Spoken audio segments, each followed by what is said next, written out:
Hello and welcome once again to the Radical Retro Roundup. I'm Joseph Copel, your guide, your transport, your dungeon master to the retro realm.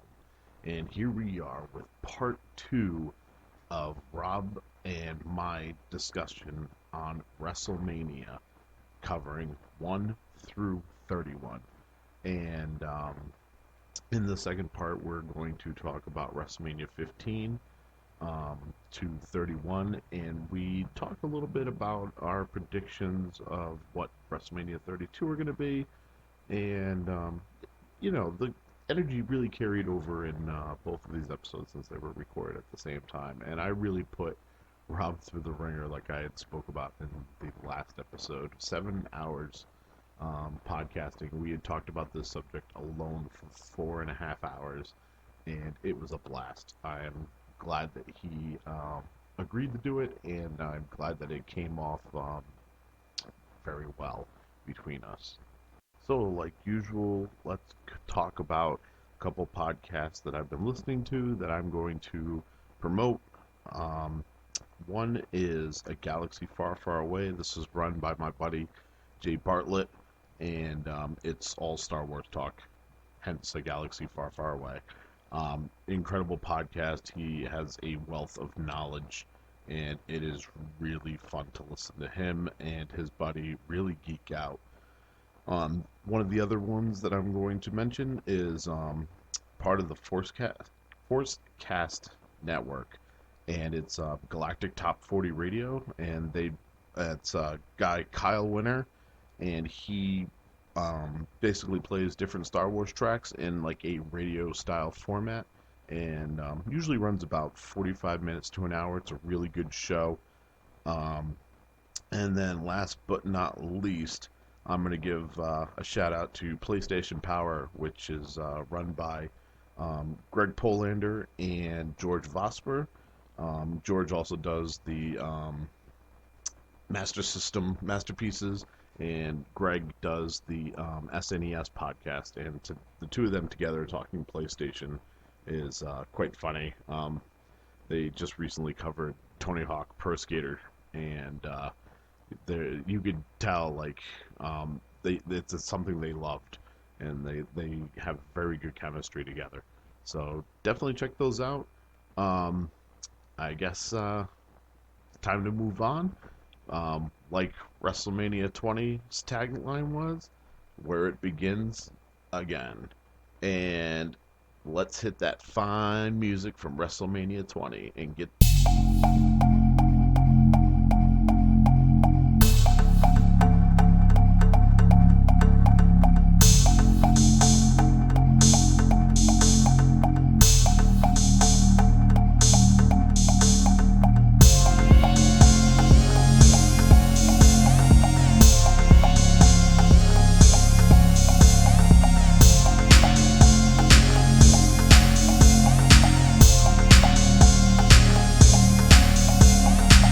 Ready to do part two, man.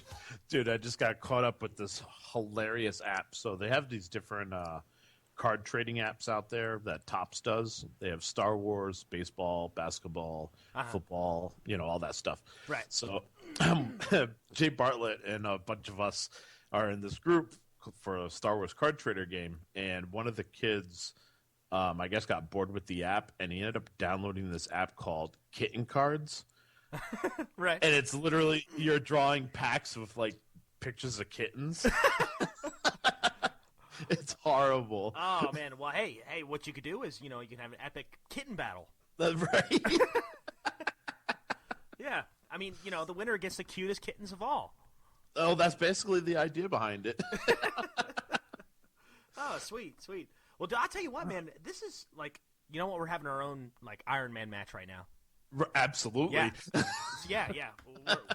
I'll tell you, I don't think I've podcasted for a whole day yet, so this is a first for me. This is awesome.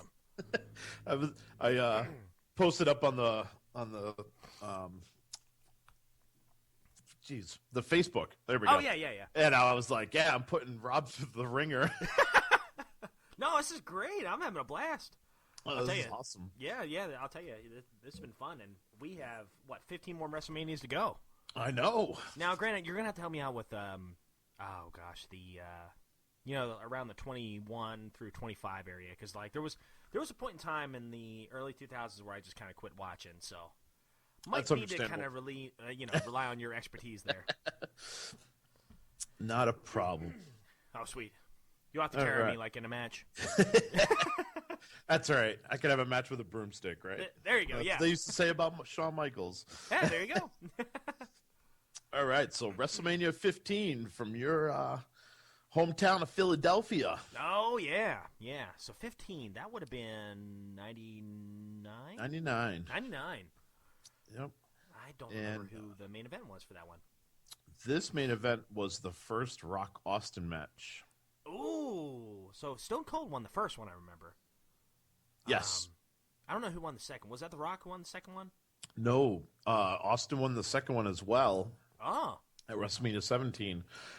He won it by joining the likes of Vince McMahon and actually turning heel. Oh, yeah, yeah. I remember the point in time where Stone Cold was... You remember when he was, like, singing to Vince McMahon? Mm-hmm. Yeah, he was playing the guitar and everything. Yeah. And Kurt Angle, like, they were both battling for Vince McMahon's affection, I guess. Yep. Oh, that was good stuff. Yeah, that was around that time period. So let's see, WrestleMania 15. This is another one that's really kind of like, Average? yeah, it's, I wouldn't go so far to say it's a horrible WrestleMania, but Yeah. it's barren of spectacular matches. So of course, because it's in Philly, they're playing off that ECW crowd, especially yeah. in '99. Oh, yeah. So Yep. you got like the triple threat hardcore match, which for the hardcore title, and that's Hardcore Holly, Billy Gunn, and Al Snow. Oh, wow. And Hardcore Holly ends up winning. I want to say that's his first win, and he wins the title. So that was one That's of kind the of a big deal. Yeah, that was one of the notable ones. This had the final match of the Brawl for All, where Butterbean fought Bart Gunn in the boxing match. Oh, my gosh. I forgot all about that. And Butterbean knocked him out in 35 seconds, like one punch. He just knocked the poor guy out. This guy, like, I mean, having them box in a wrestling ring and go from wrestling to boxing was absurd to begin with. Oh, yeah. But then, like, you're sticking a wrestler who, yeah, he had some, like, boxing background, but he's not a professional boxer. No. Stepping into the ring with a professional boxer. Yeah. Known for knocking people out. Right. And Butterbean just cleans his clock. Yep. One of my favorite matches on this card is actually Mankind versus Paul White, or better known as the Big Show.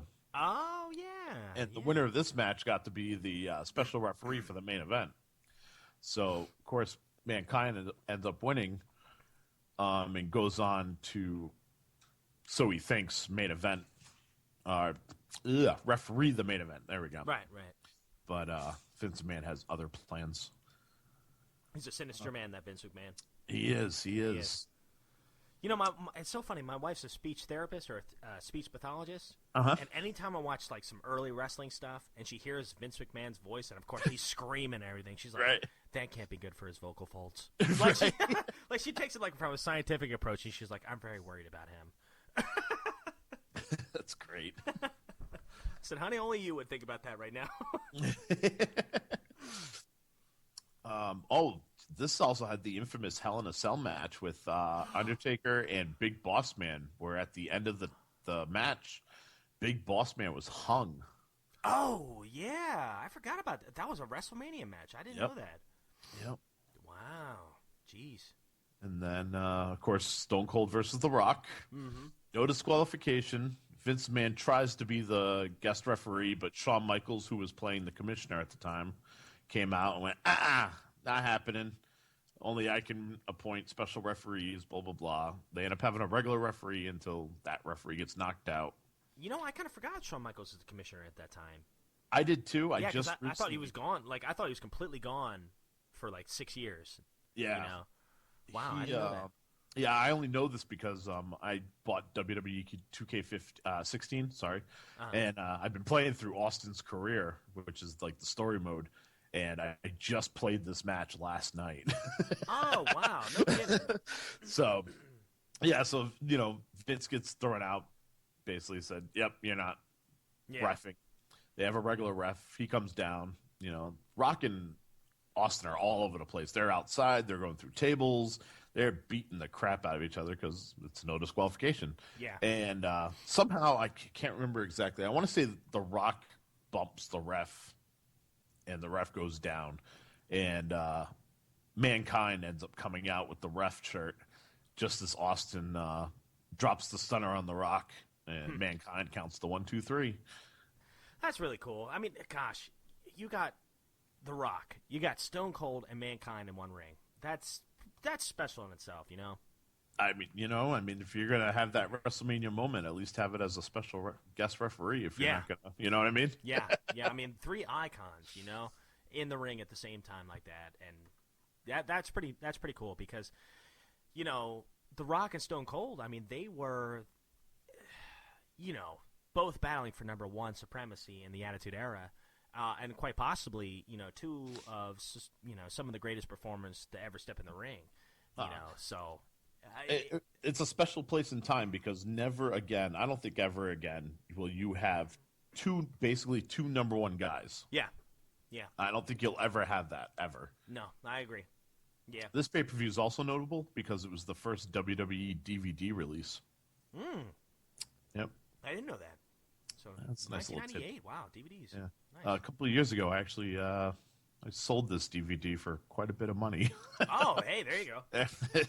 Apparently, it's valuable. So. Wow. All right. So WrestleMania 16, but they called it WrestleMania 2000 because, well, it's the year 2000, and all I think of is the video game for Nintendo 64. Oh, such a good video game. That's all I ever think about when I see WrestleMania 2000. I'm like, yep, I remember that video game. I played the heck out of that. I was going to say, and there's a reason for that, because the pay-per-view was a dud. Yeah. It really was. They had a McMahon in every corner. That was the pitch line. Oh, yeah. For the title match, they had Triple H with Stephanie, The Rock with Vince, Mick Foley, who had been reinstated by Linda McMahon, and then Big Show had Shane McMahon in his corner. Oh, wow. And who won that one? I can't remember who won that. Triple H ended up H. winning that one. Yep. Yeah. And, yeah, I mean, I was going to say, the only match I remember off this card, watching and loving, was the Triangle Ladder match for the titles, which was, I believe it's the first one of Edge and Christian versus the Dudley Boys and the Hardy Boys. Oh, yeah. The Edge and Christian won that one, didn't they? Yes, they did. Oh, I remember that. This is the one where I want to say it's Jeff Hardy. This is at Madison Square Garden, I think. Mm-hmm. Is it? Oh no, it's at Arrowhead Pond. Oh, so maybe I'm thinking of the Royal Rumble or SummerSlam or something. But I was thinking this was the one where Jeff Hardy does like that crazy moonsault off the top of the entranceway. Yeah, so right through the table, 20 feet up. Yeah, oh yeah, it's crazy. How do you practice that? You don't. yeah.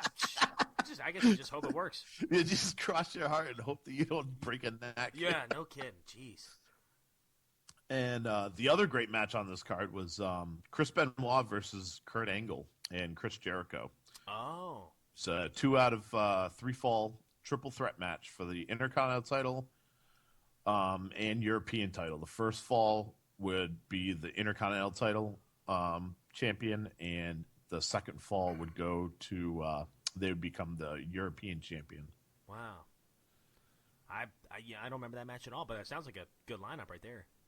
It was really good. I think, if I remember correctly, Benoit won the European title, and I think Kurt was the Intercontinental champion at the time, and I think he won I think he retained the Intercontinental title. Oh, wow.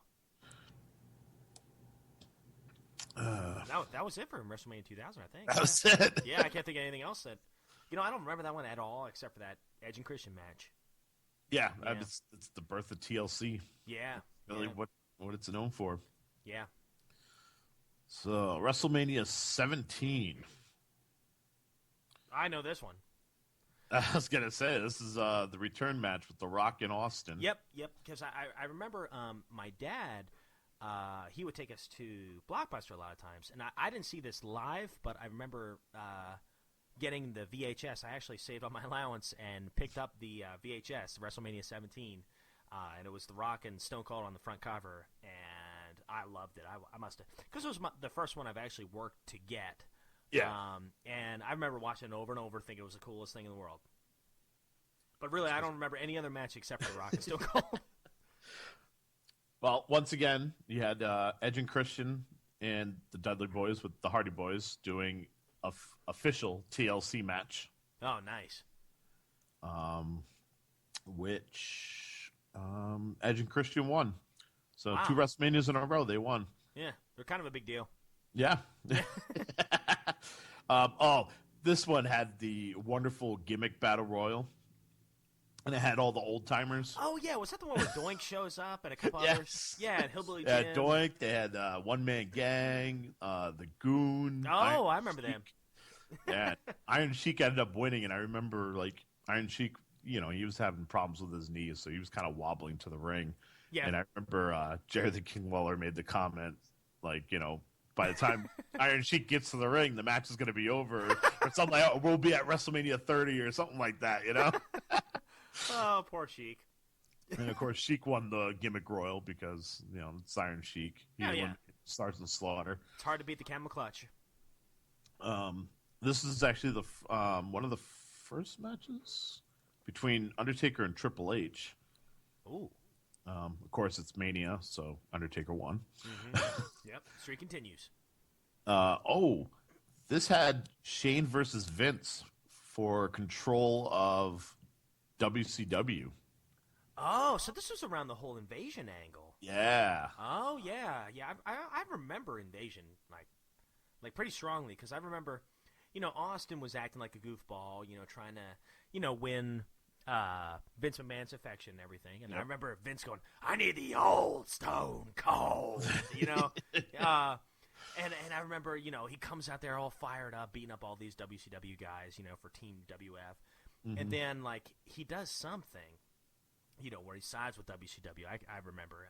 I can't remember what happened there, but I do remember that angle. So I guess it was 2001. Jeez. Yeah, that was the start of it because he in the title match he turns on, he joins forces with Vince McMahon to be able to win the title. Wow. Which I remember that well. Vince McMahon walks in to the ring with a chair, and you think he's going to give it to The Rock. Yeah. Or hit Stone Cold with it at least, and he hands the chair to Stone Cold. Wow. Yeah, it was crazy. Yeah. And then Jericho and Regal had an Intercontinental title match. So that opened up the pay-per-view, actually.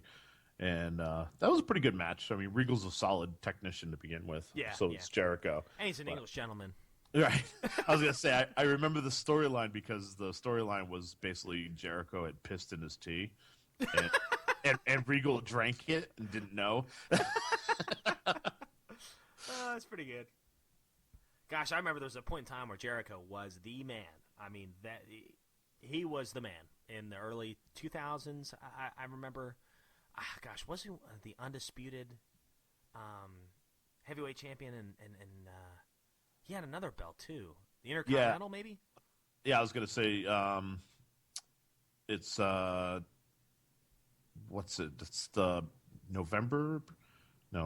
December pay-per-view of this year, the 2001. He beats Austin and The Rock In the same night. And he touts that for years to come. Yeah. He still mentions it every once in a while. Hey, if it were me, I'd milk it for all it was worth. Absolutely. I mean, I'm going to be saying I beat Kelso and Luther in one night for a long time. Right. And then everyone would be like, that's not a big deal. Right. All right. So here's a big one to talk about. WrestleMania 18. 18. Was this the one with Rock and Hogan? Yes, it is. Oh, man. So this is 2002. I remember this match because I actually saw this live. I was at my neighbor's house, and for some reason, I think he got all of his pay-per-views for free. I don't remember how that happened or how that worked, but Magic. yeah, illegal magic. Yep. And I remember watching her over there, and I remember being so shocked at how split the crowd was. Because this is Hollywood Hogan. He's coming back from WCW. He's a heel now. And to see the fans just absolutely erupt, when Hogan's here for WrestleMania was something pretty special that I don't think I've seen since. Now, I think The Rock and Cena tried to do it. Yeah, they definitely tried. Yeah, tried to to do They even did some of the same moves that Rock and Hogan did. Where they're both looking on either side. To hear the crowd, but the crowd was head and shoulders better for WrestleMania 18 than they were for the Rock and Cena match as far as responsiveness. Oh yeah, definitely. Sometimes the magic's there, and you can't emulate it. You can't try to create it again. It's just a one-time showing. Yeah, it's just one of those things. Like, Yep. I mean, that'd be amazing if you could bottle that up and just release it sometimes and just get that energy. But Oh yeah, that's...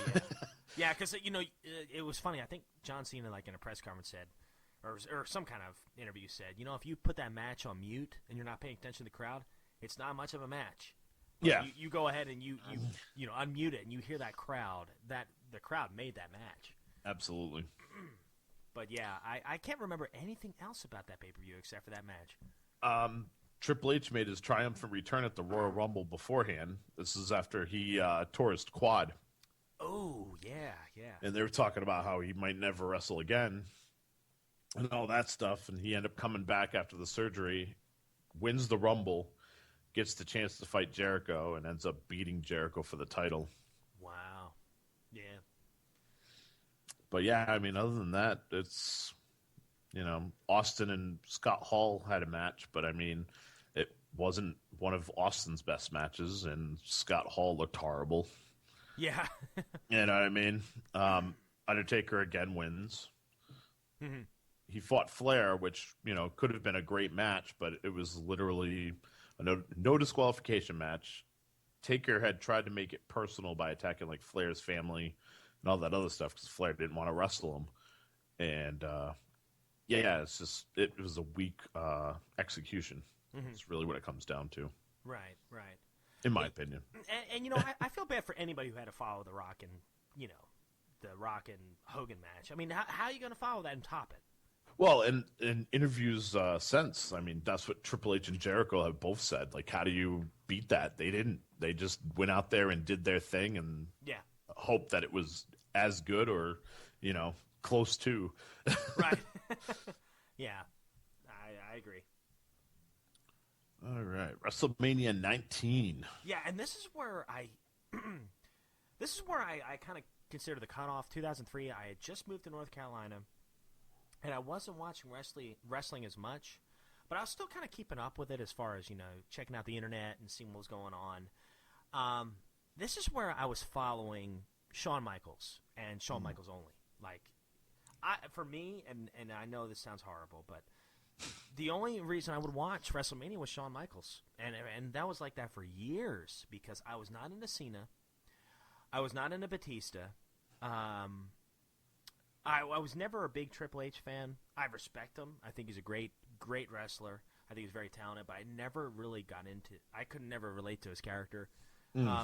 So Shawn Michaels was my only guy, and this is where he came back this year. I think it was 2003. So.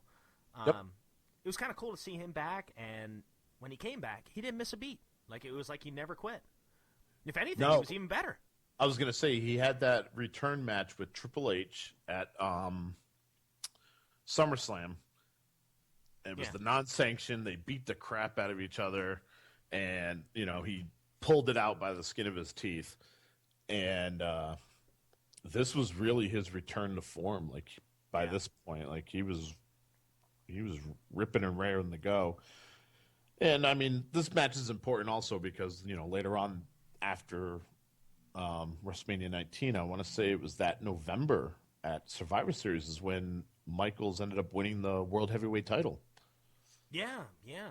Which, I mean, was in the works only because of the fact he was the first Grand Slam champion. Like, he had held every single title. And by the time he came back, the only title he hadn't held was the World Heavyweight title. So how do you rectify that? Give him Right. the World Heavyweight title. Yeah, it makes sense. So he was back to being the Grand Slam champion. Yeah. What a performer. I mean, I'm telling you, to be away from it for 6 years, like, I mean, I know this is a lousy comparison, but, I was away from teaching. Like, I taught for 5 years, and I felt like I was finally hitting my stride my fourth and fifth year. And then I was away from it for a year, just my wife and I moved to a different state, couldn't find a teaching job right away, so I had to do something else to pay the bills in the meantime. And then I finally came back to it this past year here in 2015, and I felt so rusty. Just in a year's time, I was like, oh man, I'm not doing so well this year so far. Right. And but you start kind of building it up again. But for Shawn Michaels, my goodness, it's like he never stepped away. It's incredible how that speaks volumes about his physical and emotional and mental, character. He was just that good. Yeah, and I mean they stole the show for this pay-per-view. Yeah, him they did. Him and Chris Jericho. Yeah, Jericho was the had perfect heel in that match too. Absolutely. And I love how they did the comparison between the two, how Jericho emulated Michaels and it was his hero, and then they hug at the end and Yeah. Jericho gets that low blow. Yeah, love it. Such a good job. Yeah, And I love what he said in the promo too. I remember specifically, he's like, you know what? I spent years trying to be the next Shawn Michaels, and then I realized, you know what? I don't want to do that. I want to be the first Chris Jericho. Yep. I'm like, oh, that's a good line. I like that. So Triple H actually had the World Heavyweight Championship match with Booker T. Ah. And it was an okay match. Yeah.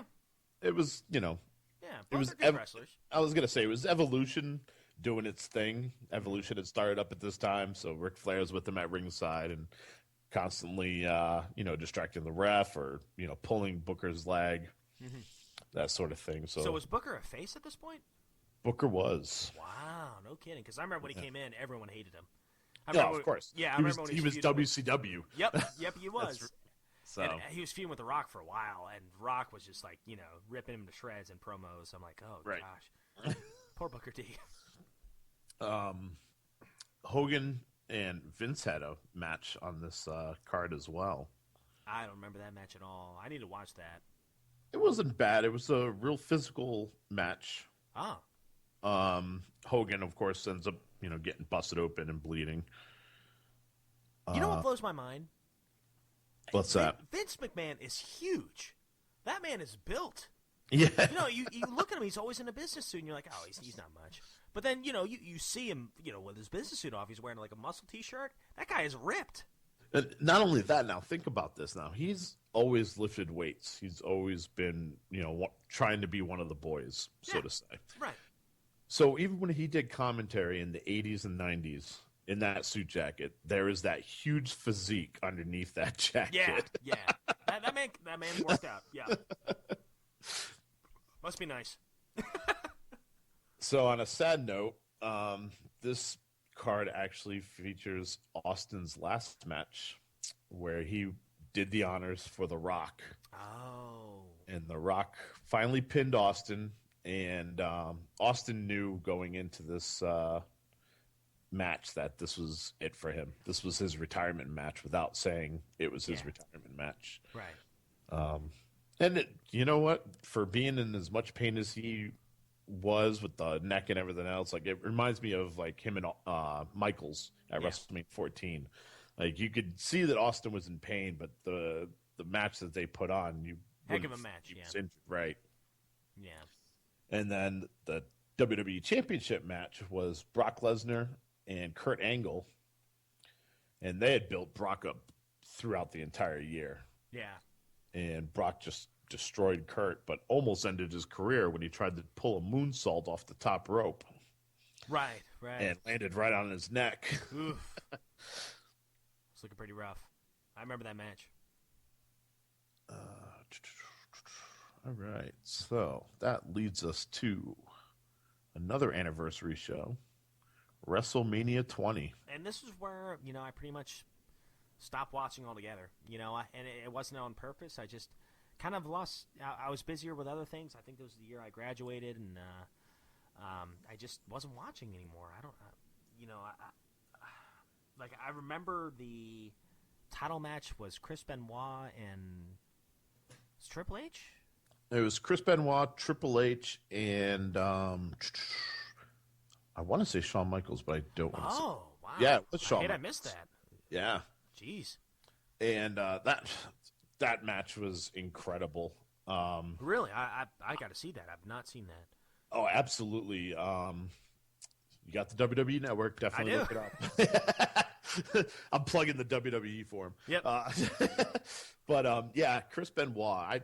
I've always been a Chris Benoit fan, despite what happened, after the fact. Right. I still feel he had a Hall of Fame career. I don't think WWE will ever put him in, and I understand why. He shouldn't be discredited for what he did. What he did in the for ring. the business, right? Yeah.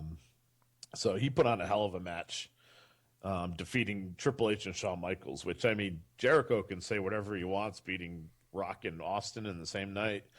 Benoit beating Triple H and Shawn Michaels. To me, that's a bigger tip of the hat. Right. Sure. Oh my gosh. Yeah. Eddie Guerrero and Kurt Angle had a WWE Championship match, and Eddie Guerrero ends up winning that one. That one was good. Kurt Angle went for the ankle lock, and Eddie Guerrero had done the smart thing and unlaced his boot. So when he went for it, he just twisted the boot off. Oh, smart. And then of course the boot was dropped on the mat. He picks up the boot and ends up hitting Kurt Angle over the head with the boot, knocking him out. If you're not trying, you're not trying if you're not cheating, or Yeah, exactly. But Eddie Guerrero was all about that lie, cheat, and steal. That's right. One of the worst matches on this card, and believe me, there's some that are pretty high up there, would be Goldberg and Lesnar. Both men were on their way out. Yeah. Wow. Both men were on their way out. The internet was ablaze by this time, so people knew that these two guys are leaving. Wow. They're chanting "You sold out" to Brock Lesnar. They're singing "Na na na na, hey hey, goodbye." I mean, it is bad. Like, yeah. I give them credit for performing in front of that crowd, but I mean, it was not a good match, and you could just tell none of them wanted to be there. And really, the cap of that match was Austin delivering a stunner to both of them at the end of the match. That's really the only good thing. That's like putting a stamp on it on the way out. Right, exactly. Another good match on this card was Evolution. Randy Orton, Batista, and Ric Flair. Obviously, Triple H is in the title match, so he wasn't in this one. Versus the Rock and Sock Connection. Oh, I love the Rock and Sock. So they brought Rock and Mick Foley back for this handicap match.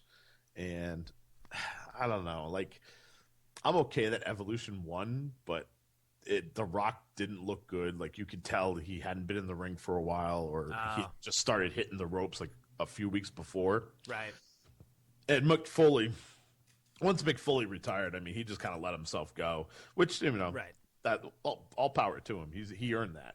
Yeah. But you could tell, like, in the ring, he wasn't in. I think he talks about it in. I think it's his second book. He talks about that match. Right. Yeah. Just how, like, he just physically was not fit for that match. No.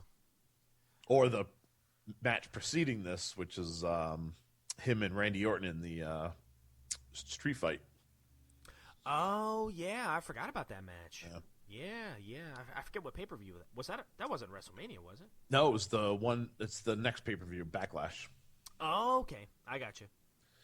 And the last notable match on this card is a underdog John Cena defeating the Big Show for the United States title, which was his first singles title. Wow. Yeah. So would you consider this the beginning of the John Cena era? Oh, absolutely. 2004? Absolutely. Wow. Yeah. And He won that title. He changed it to the spinner title. He was doing his rap gimmick at the time. Oh, right. Yeah. For the next 10 years, he'd be the main man. He's still the main man. Would you consider him the main man now, even with the whole Reigns thing going on? I mean, they're trying to push Reigns to replace him. They but are. Bottom line is John Cena's still on the roster because they need him. Yeah, I agree. So. Something's not working with Reigns, but I'm sure we'll talk about that when we get closer to modern times. I was gonna say, I'll tell you what's not working is they're trying to shove him down our throats. Yeah, you're right. They're not naturally letting him. Naturally, that's right. the key thing. Like, I think Roman Reigns is a heck of a performer. In ring, he's not the greatest talker in the world, but No. he's not terrible. But they're forcing him to fit in this model that he is the supreme good guy, that he's going to overcome all odds, and it's like they're ignoring everything that the fans are saying. Yep. You know, if you could just let him be Roman Reigns, let him be. You know what I would like to see? I would like to see Dean Ambrose and Roman Reigns work together. Dean Ambrose being his mouthpiece, and Roman Reigns just being the wrecking machine. That's what I like to see. Because Dean Ambrose can talk, and he can wrestle. Absolutely. Yeah, and I think Roman Reigns, is an excellent. He's got an excellent physique. He's a decent talker. I think in the right context, if you put him in the right scenario, he can be very entertaining. Yep. If you give him the right kind of lines, but just quit throwing. People like Dean Ambrose. People don't like Roman Reigns right now. What I think would be best for him would be to be heel. You think so? Yep. And I think put him with like Paul Heyman. Have Paul Heyman be his mouthpiece. because he needs a mouthpiece. Yes, he Yep. does. I could see that. So, I mean, you could set something up to where Brock separates from Lesnar. I mean, Paul Heyman separates from Brock Lesnar. Oh man, I like that. And then Paul Heyman's kind of like, well, you've been getting screwed, blah blah blah. I'd really like come to see with me. I'd really like to see a heel Roman Reigns against And that's face what they Dean need. Ambrose. And that's what they need. They need to turn, in my opinion, they need to turn him heel. I could see that. Yeah, I agree with that. Yeah, I mean, he doesn't have to say anything. That takes the pressure off of him. I think he would feel more natural that way. Absolutely. Yeah, I mean, not that I know the guy, but just what I see. I mean, he's living in the shadow of his cousin, The Rock. Yeah. I mean, and by the way, The Rock's already given him the rub. The last Royal Rumble, it didn't matter. Yeah, that didn't work. It didn't work. And that was the moment I said, okay, now you have to turn him heel. Yeah, and they waited another year, and he's still face. Right. They're pushing. They're trying. Yeah. I don't get it. Turn him heel, and I think he can move mountains. Agreed. Yeah. So WrestleMania 21. 21. WrestleMania has gone Hollywood. Ugh. Eh, I don't know anything about this one. Rey Mysterio had a decent match with Eddie Guerrero. Nothing too fantastic. This featured the first Money in the Bank. Oh. Yes, this featured the first Money in the Bank ladder match. Which, by the way, kudos to Chris Jericho for creating it, although he's never won it. What about that? Edge ends up winning his first. Oh. And it's funny because you look at this roster of guys, it's amazing that they put Edge over on top of all these other guys, because you got Chris Jericho, wow, Shelton Benjamin, Chris Benoit, Christian, who was on his own. He had Tyson Tomko as his bodyguard, and then Kane. Wow, yeah, and Edge beat them all. Yep, it's pretty impressive. Yes, definitely. Yeah. Undertaker has his match with Randy Orton. Bet you can't guess how that ended. How can I go with Orton? Squash match. Right. Kurt Angle versus Shawn Michaels in a submission match. Wow. Who? Oh, okay. Kurt Angle won. I didn't see that. Really? Yes. I didn't see that match either. Yeah, that was almost on par with the Bret Hart Iron Man match. Really? Oh, I'm going to had watch a that now. real technical match, and it all came down to the ankle lock in the end. Wow. No kidding. What was that for anything? Did Angle have any belts or? Nope. It was just if I remember correctly, it was just Angle personally attacking Shawn Michaels. Like they had brought Marty Jannetty back for a little bit just so Angle could basically beat him up. Oh, wow. That sort of thing. Huh. Batista had won the Rumble that year, so he fought Triple H for the world title and won. And this is the start of the Cena era in all actuality. John Cena fought JBL Oh, wow. for the WWE Championship and, of course, wins. And that's really the moment that he becomes the main man. That he becomes the main man. Like, I mean, he grabs that title and technically he doesn't let it go for, yeah, almost 10 years. Let me ask you this, because I got my own opinion on this. How do you feel about John Cena as a performer? As a performer, he's restricted like Hogan. Okay, but he's got his 5 or 6 moves that he does. He's right. got his repertoire. Like I expect, I'm going to see the 5-knuckle shuffle. I'm going to see the attitude adjustment. I'm going to see his knee over the neck, slamming your face into the mat sort of thing. Right. I mean, he's going to do that running, grab the back of your head, slam it into the mat. Like, you know what I mean? Yeah. He's methodical, but yet predictable. Right. Well, so let me ask you this then. Do you think he deserved to be the main man for 10 years? Honestly, he was thrown into it. Really? The story is they were going to push Lesnar. Oh, I didn't know that. Lesnar decided he wanted to play football. So they were stuck with, okay, who are we going to go with? And they went with John Cena. I'm going to say this. Although I was never into his character, I think, much like Hogan, very, very, like you hit the nail on the head perfectly. He's very predictable as far as his in-ring goes. But the guy always showed up for work. The guy was a great human being. And the guy, surprisingly, like, I remember the promos, especially when he was feuding The Rock. Heck, I mean, he really can cut a good promo. I mean, he's a great talker. I am so impressed with his talking. I think it's very underrated. I dare say, he deserved it. That's about as good a compliment I can give. I was never into his character, but I say, you know what, good for you. He did a pretty nice job carrying the company as best as one man could.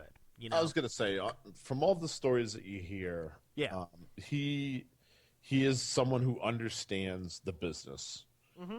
He got into it. He wrestled. He wasn't that good. He was really green.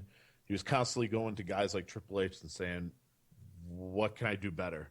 Yeah. And, like, they were looking at him like, do you want the honest answer or you just want me to butter you up? And, like, he was like, give it to me honestly. Yeah. And Triple H is basically like, all right, well, you suck. You need to work on this and that and that and that. And he would go out and he would, like, do, like, 30 jumps off the top rope to make sure he got the leg drop right. You know what I mean? Like, that's the kind of guy he was. Yeah. He wanted to be the best and he worked for it. Mm-hmm. And that's why he got the position he's in. Yeah, and I respect that.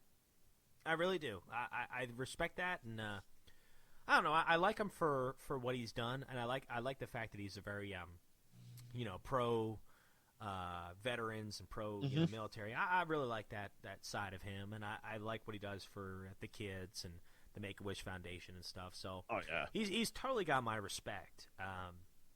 I respect the man. The character has gone stale. Oh, it went stale years ago. And I've been, for 5 years, I've been like, Cena needs to turn heel. Needs to turn heel. Yeah, now I've come to the conclusion it'll never happen. And that's the thing. Like, I feel like it's never going to happen. I agree.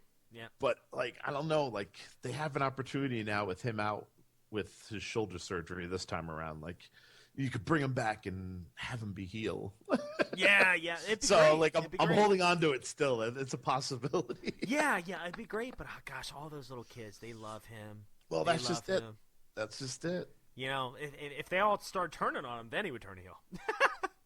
You know? Right. But you And know, I mean, and that's just it. Like you have, Roman Reigns is like loved by the women and the kids. yeah.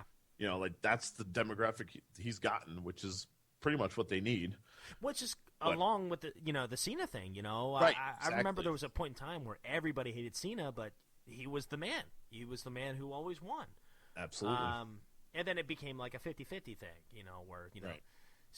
let's go Cena, Cena sucks, that whole chant Right. and everything. So I wonder if Roman Reigns will assume that position or if, like you said, he turns heel, which I think would be a lot more interesting.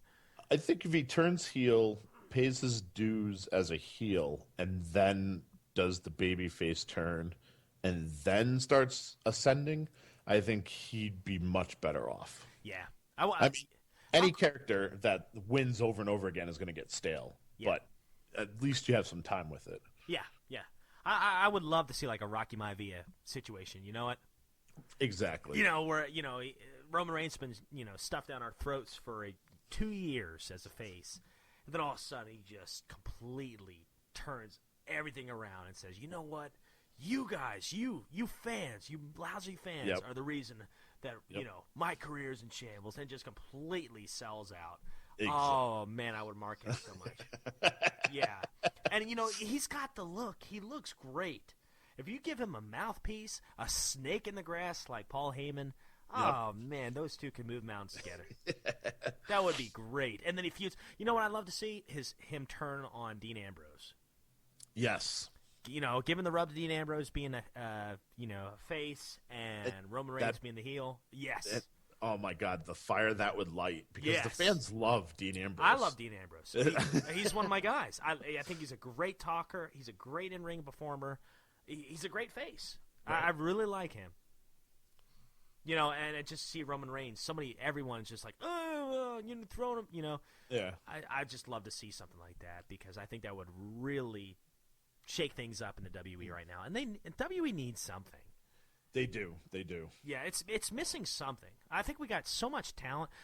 I'm going to say this, and I heard this on the Jim Ross report, and I totally agree. Right now, it's not a question of physical ability. There are so many great wrestlers right now, like in-ring wrestlers. The problem is the storytelling. Yep. It maybe in the 80s, it could have been, more a physical Right. limitation. Now you've got some great in-ring performers that have nothing to really go with as far as storytelling goes. Exactly. As far as storylines, Look at these poor NXT guys they keep bringing up. You're Like, right. they're not giving them anything. Nothing. Neville went from being like a intercontinental contender to now he's a jobber. Yeah, You know right. what I mean? You're right. And and physically, that man could do anything. Right. Yeah. He can do these, a million flips, but at the same time, he can also do all the groundwork. He's a great in-ring performer, but he's got nothing. He's got no story whatsoever. It's too bad. Yeah. It's too bad. Yeah, you can't expect to just throw them out there and people to care. Like, Right. for me, it's always been about the story. Make me care. Absolutely. Give Yep. me a good storyline. I will care. You Right. know? So, I don't know. That's just the way I look at it. But anyways, on to WrestleMania. WrestleMania 22. 22. We're only 10 years off. That's right. So we had John Cena and Triple H in the WWE Championship match, and I remember this match. I was pulling for Triple H so hard because Cena had been champion for a full year. He hadn't lost the title, and he lost the title at the January pay-per-view, New Year's resolution. Edge cashed in the Money in the Bank, lost it, and then won it the next pay-per-view, which was the Royal Rumble, like 3 weeks later. And I remember I wanted Edge to hold the title for a while, so that upset me. So I remember pulling for Triple H. Shawn Michaels and Vince McMahon had a no-holds-barred match. Oh, I remember this match. Yep. Yeah, this is... Good match. I was going to say, infamously, this is the one where Michaels climbed the extra tall ladder and jumped off on top of this man in a trash can. Oh, that's good stuff. Taker once again won a match. Yep. Doesn't matter who he was against. Yep. He Poor won. Mark Henry in a casket match of all things. Oh. Mickey James defeated Trish Stratus, which was a big thing for this pay-per-view. Wow, I kind of forgot about Mickey James. Yeah, Trish Stratus had been champion for a while and pretty much controlled the women's division other than Lita. Right. And Mickey James came in and actually had some talent. Yep. And was able to dethrone her, so to say. This also had Edge and Mick Foley in their hardcore match, where Edge spears Mick Foley through a flaming table. Oh man, I'll have to go back and watch. I don't remember that match at all.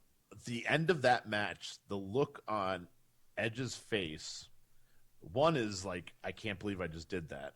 Two, he's like shaking because he's bleeding all over the place, and like he looks like he's literally in shock. Wow. And he probably was. Yeah, no kidding. Yeah, that's kind of a different style right there. Yeah. Yeah.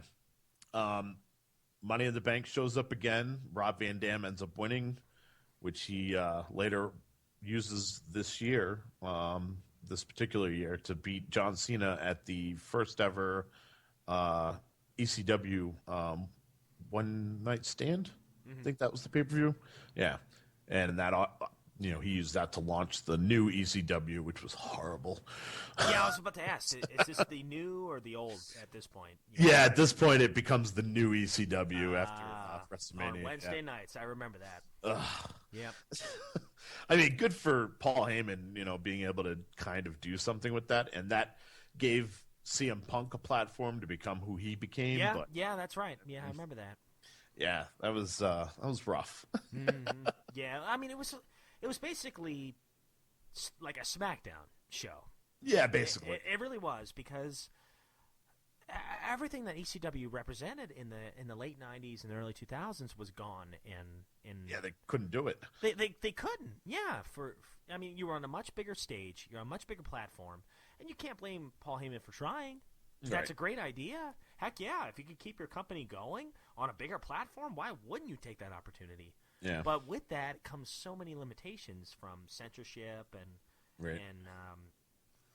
and then eventually I remember when they were doing the whole Team SmackDown and Team Raw, and then the team, I think they even had a team for ECW. ECW, yeah. Yep. I mean, you had to work with a roster.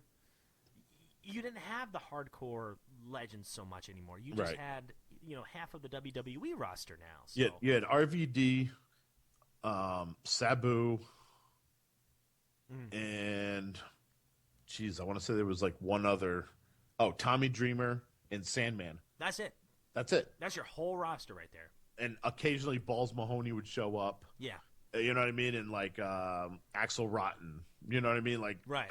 That was it. That's it. Yeah. So I mean, you didn't have the roster you used to have with ECW, and it was a short-lived thing. I think it was only around for about 5 years, and maybe not even that long.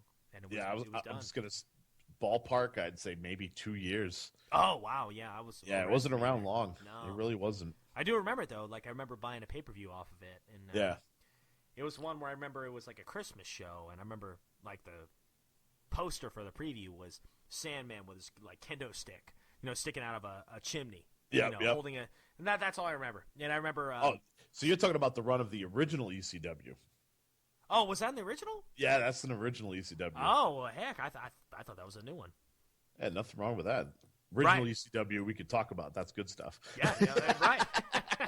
Yeah, well, and I do remember CM Punk's first promo. Yeah. And I was sold on him right away. I was like, I like this guy. This guy looks cool. He could in the ring. He could talk. I could go on a whole rant on CM Punk, but I was a huge CM Punk fan. I was.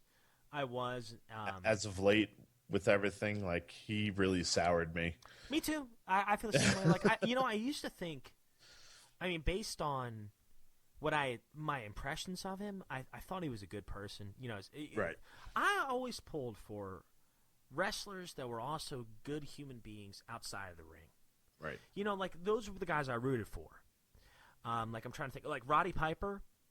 He was great. Oh, great heel in the ring. You would hate the guy in the ring, because he was such a great heel. Right. But in person, he was the nicest guy in the world. And, all the fans that I've ever heard from who've met Roddy Piper say he was the nicest, most patient, and compassionate and easygoing guys you'd ever meet.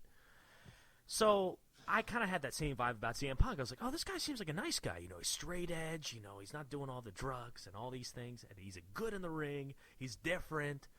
And then, the more I got to know him as far as everything I'd heard from other wrestlers, in Right. interviews and stuff, I realized he doesn't seem like the nicest guy in the world. No.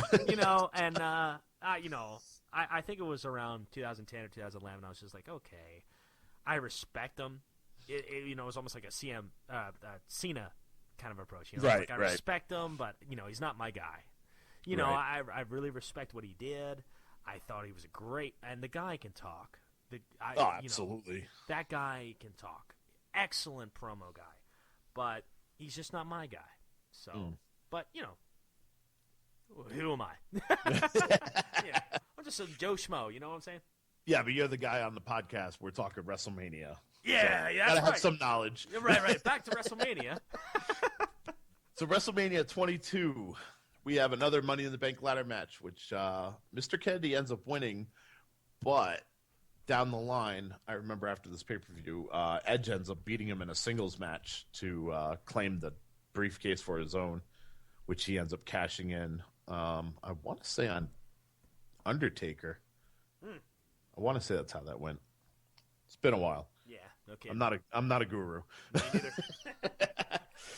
neither. Cena and Shawn Michaels had a fantastic WWE Championship match. Oh, I don't think I've seen that match either. Dude, you're missing out. Like, even if you don't watch the full pay-per-views, just watch Watch like that the match, highlights. Yeah, like this is definitely a match to watch. Even the World Heavyweight Championship match with Undertaker and Batista, really good. Really good. Yeah. There's quite a few times in that match where like Batista looks like he's going to win and break the streak, and I think that's where they first mentioned like the streak being a thing. Right. And really start playing on that. When did we say the streak began again? Or was that Giant Gonzalez? No, it was Snuka in WrestleMania 6, I think it was. Wow, so we're up to 20... 23? 21. Nope. 22. Nope. 23. 23. 23. I was going to keep on guessing. WrestleMania 40. Yeah, so that's what, 10 years, 17 years? Is that right? Yeah, it would have to have been. Yeah. Yeah. Wow. That's pretty good. And we still got quite a few years to go. And he also didn't wrestle on a couple of those. So, I mean, I think his record at this point was 15-0. But didn't he lose one in WrestleMania that, no one talks about? Technically, he lost against Giant Gonzalez at WrestleMania 9. But it was the whole chloroform thing. He used the chloroform to knock out Undertaker, and it was a disqualification. Shady, yeah. Right. He won by disqualification. So, yes, he won, but in all essence of the match, like, he did not walk out of that match. He was knocked out. Right. No kidding. Yeah. Let's see. Yeah, that's pretty much it for that one. So let's move on to WrestleMania 24. Okay, now this is where I came back. This is where...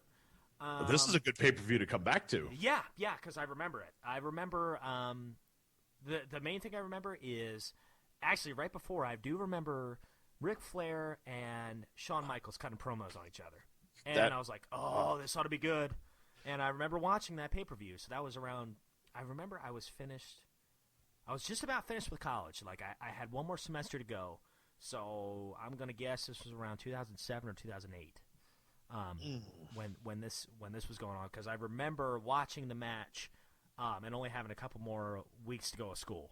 Yes, 2008. 2008, yep. Because I think I started teaching in 2009. So,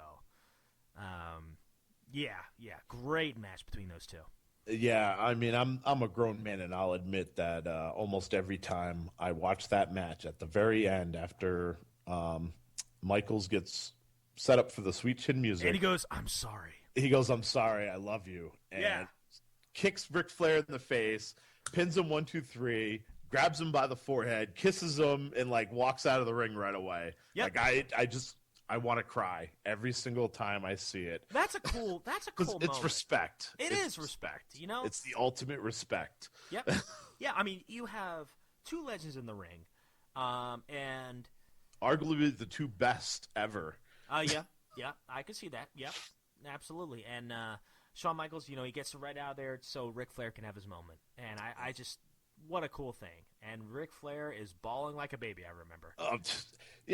Ric Flair cries at the drop of a hat. Anyways, I love the man, but there's two things he does with at the drop of a hat: bleeds and he cries. Yeah. Oh yeah, yeah, yeah. That was a good match. I remember that match specifically, and I can't remember another thing that happened in that WrestleMania match or WrestleMania card, but that was a good one. That one is a great match that I would definitely watch again. I might watch that tonight. Why This not? one had a great matchup with Undertaker and Edge. It was billed as the Streak versus the Streak because Edge hadn't lost at WrestleMania either at this point. And it was for the World Heavyweight title. And I remember this is actually where Undertaker used the triangle choke for the first time. Oh, really? Yeah, he had gotten Edge beaten down. They'd give him the tombstone, choke slam, all that stuff. And Edge wouldn't stay down. And he went for the triangle choke and ended up making Edge submit. Wow. Streak continues. The streak continues. Mm-hmm. Let's see. Kane ended up beating Chavo Guerrero for the ECW championship in 11 seconds. Yeah, Chavo like came into the ring, got choke slammed, 1, 2, 3, done. Poor Chavo. And you know, it was good because Who did you think was going to win that match? I mean, come on. Right, exactly. and this leads up to, you know, Kane end up getting a shot at the World Heavyweight title down the line. So I mean, yeah, it was good to have some gold around his waist and let him prove that he could carry a brand. Yeah, good for him. Money in the Bank shows up once again. CM Punk ends up winning this year. Who did he cash in on?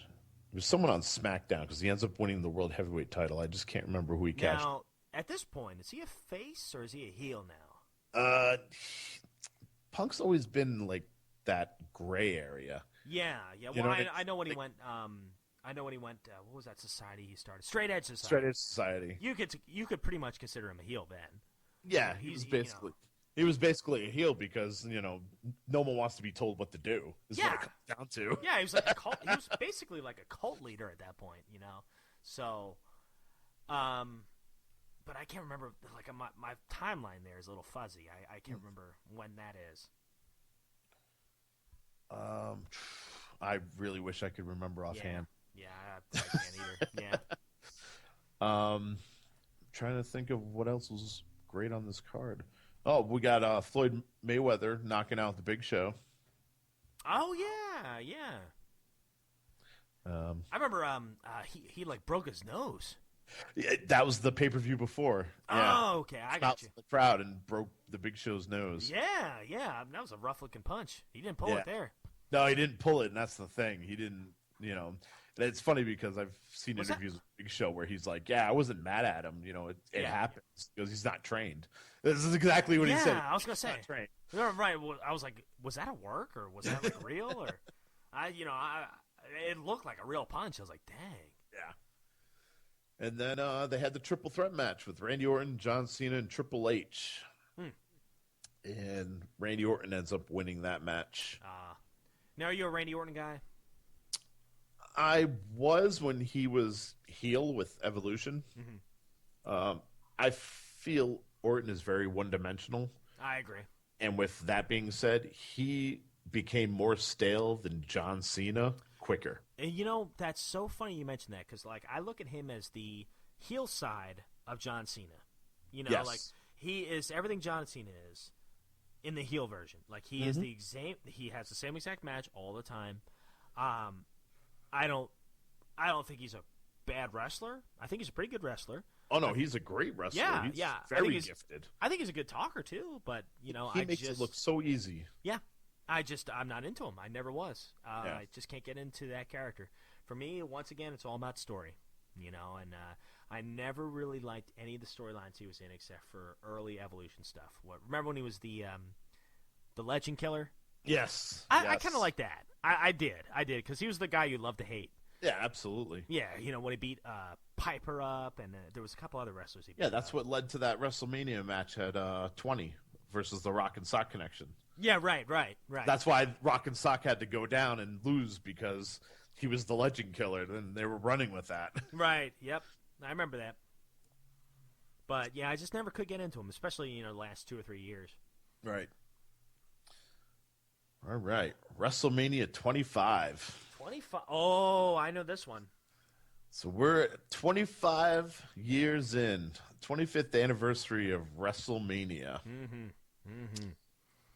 And this has quite possibly one of the greatest WrestleMania matches of all time on it. Two old dogs. I was going to say, I'm not even going to argue that, because, yes, you are right. Yeah, two old dogs going at it, quite possibly, as we're seeing this, the last time.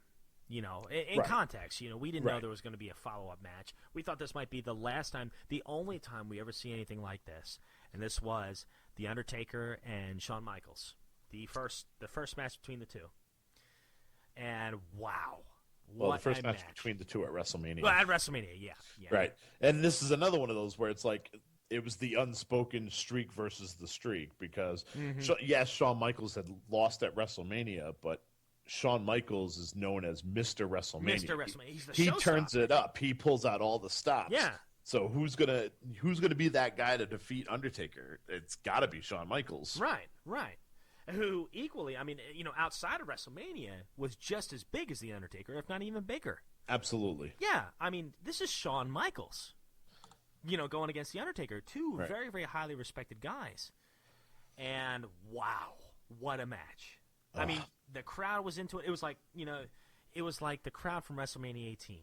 That fired up crowd with an amazing match. So it was like everything that WrestleMania 18 was, as far as The Rock and Hogan go, except the match was even better. Absolutely. And like you could tell, like they got into that match, like they lost themselves, because like Undertaker does that dive over the top rope and does that little twisty turn thing he does, and he ends up landing right on his neck. Yeah, that looks scary. Honestly, like the cameraman's the only one there to catch him. And I take it that's what he was there to do. But at the same time, like the way Undertaker jumped, that looked pretty scary. Yeah, it looked like he just kind of winged it. Like he was just like, okay, well, I'm going to do this because it's WrestleMania. You know what I mean? Yeah. So you could tell, like the adrenaline was flowing. They were really into it, and he was just like, I'm doing it. Right. Yeah. This one also had John Cena versus Edge versus Big Show. Edge was the champion, and John Cena wins. And most notably, this is the first time we see John Cena really show his quote-unquote strength by getting Edge and the Big Show into the AA and dropping them. It was a pretty solid match. I mean, obviously I wouldn't have wanted Cena to win, but, it is what it is. Right. By this time, I'm used to seeing Cena win. It's basically what it comes down to. Right, yeah, you and me both, yep. What's the other notable match? Oh, Triple H and Randy Orton. This is Randy Orton was going after the McMahons. So Triple H kind of stepped up to defend the McMahon family and ends up defeating and retaining the WWE Championship. Right. Yeah, I can't remember anything else, except for the whole Undertaker match. I don't think I even remember watching the rest. Well, it's like, we were saying before, like, you know what I mean? Like, there's that one match that stands out at every WrestleMania. There's always that one. And I think anyone who looks at that WrestleMania thinks of, the one match. Yeah. So, WrestleMania 26. Uh, let's see. We had the implosion of the the team of Randy Orton, Cody Rhodes, and Ted DiBiase. I can't remember their stable name at the moment, which is really bothering me. Mm-hmm. But they end up having a triple threat match, which, of course, Randy Orton wins. Why wouldn't he? I remember that. What was that called? It's really going to bother me that I can't think of it. Not Nexus. No. No. Definitely not Nexus. Nexus. I can't remember. Legacy. Legacy. There we go. I knew it had something to do with the fact that they were all like third generation wrestlers or second. Yeah, that's it. Wrestlers. Yep. Anyways, yeah, Legacy. Triple H end up fighting Sheamus because I think Sheamus had attacked him for some reason. I think that's how that one went down. This is the Straight Edge Society time frame because Rey Mysterio and CM Punk have a match, and I remember CM Punk kept trying to take Rey Mysterio's mask and trying to conform him. Oh yeah, I remember that. For the lead up, yeah. Which of course Rey Mysterio wins because why wouldn't he? Right. Bret Hart fought Vince McMahon. That's right. I actually remember that. Yep. And he had all the hearts around the ring. Mm-hmm. Then they have Jericho versus Edge for the World Heavyweight Championship, which Jericho ends up successfully defending. Mm-hmm. Cena beats Batista for the WWE title. And no disqualification, streak versus career match. And unfortunately, the streak continues. Oh, yeah. And Michaels ends up having to retire. Another great match. I'll never forget Michaels doing the moonsault off the turnbuckle onto, I think it was the broadcasting table. Yeah, completely missed Taker. Yeah. He hits the table, the table doesn't break right away, and then it breaks. Yep. Oh, good stuff. Another great match. Probably not as good as the first match as far as the in-ring stuff goes. But still, like just the storytelling around that match made it great. It was another great match. Magic again, I think. And I thought it was an excellent way for Shawn Michaels to go out. It's the definitive end of a great career, and I've listened to several interviews since then, and Shawn Michaels is like, I'll never go back and wrestle another match because I don't want to mess with that. That was a great end, and I don't want to fool with that. That was something that all the stars aligned, if you will. You know, right. You can't recreate magic. You can't bottle it up, and if he were to go back, it would just in his mindset probably take away from what had happened in the past. So just what a great end. Very fitting. Very fitting. I agree. So WrestleMania 27. Oh, this one I think is, I dare say, the worst WrestleMania of all time. Ooh. Yeah, and I know that's a bold statement. That is a bold statement.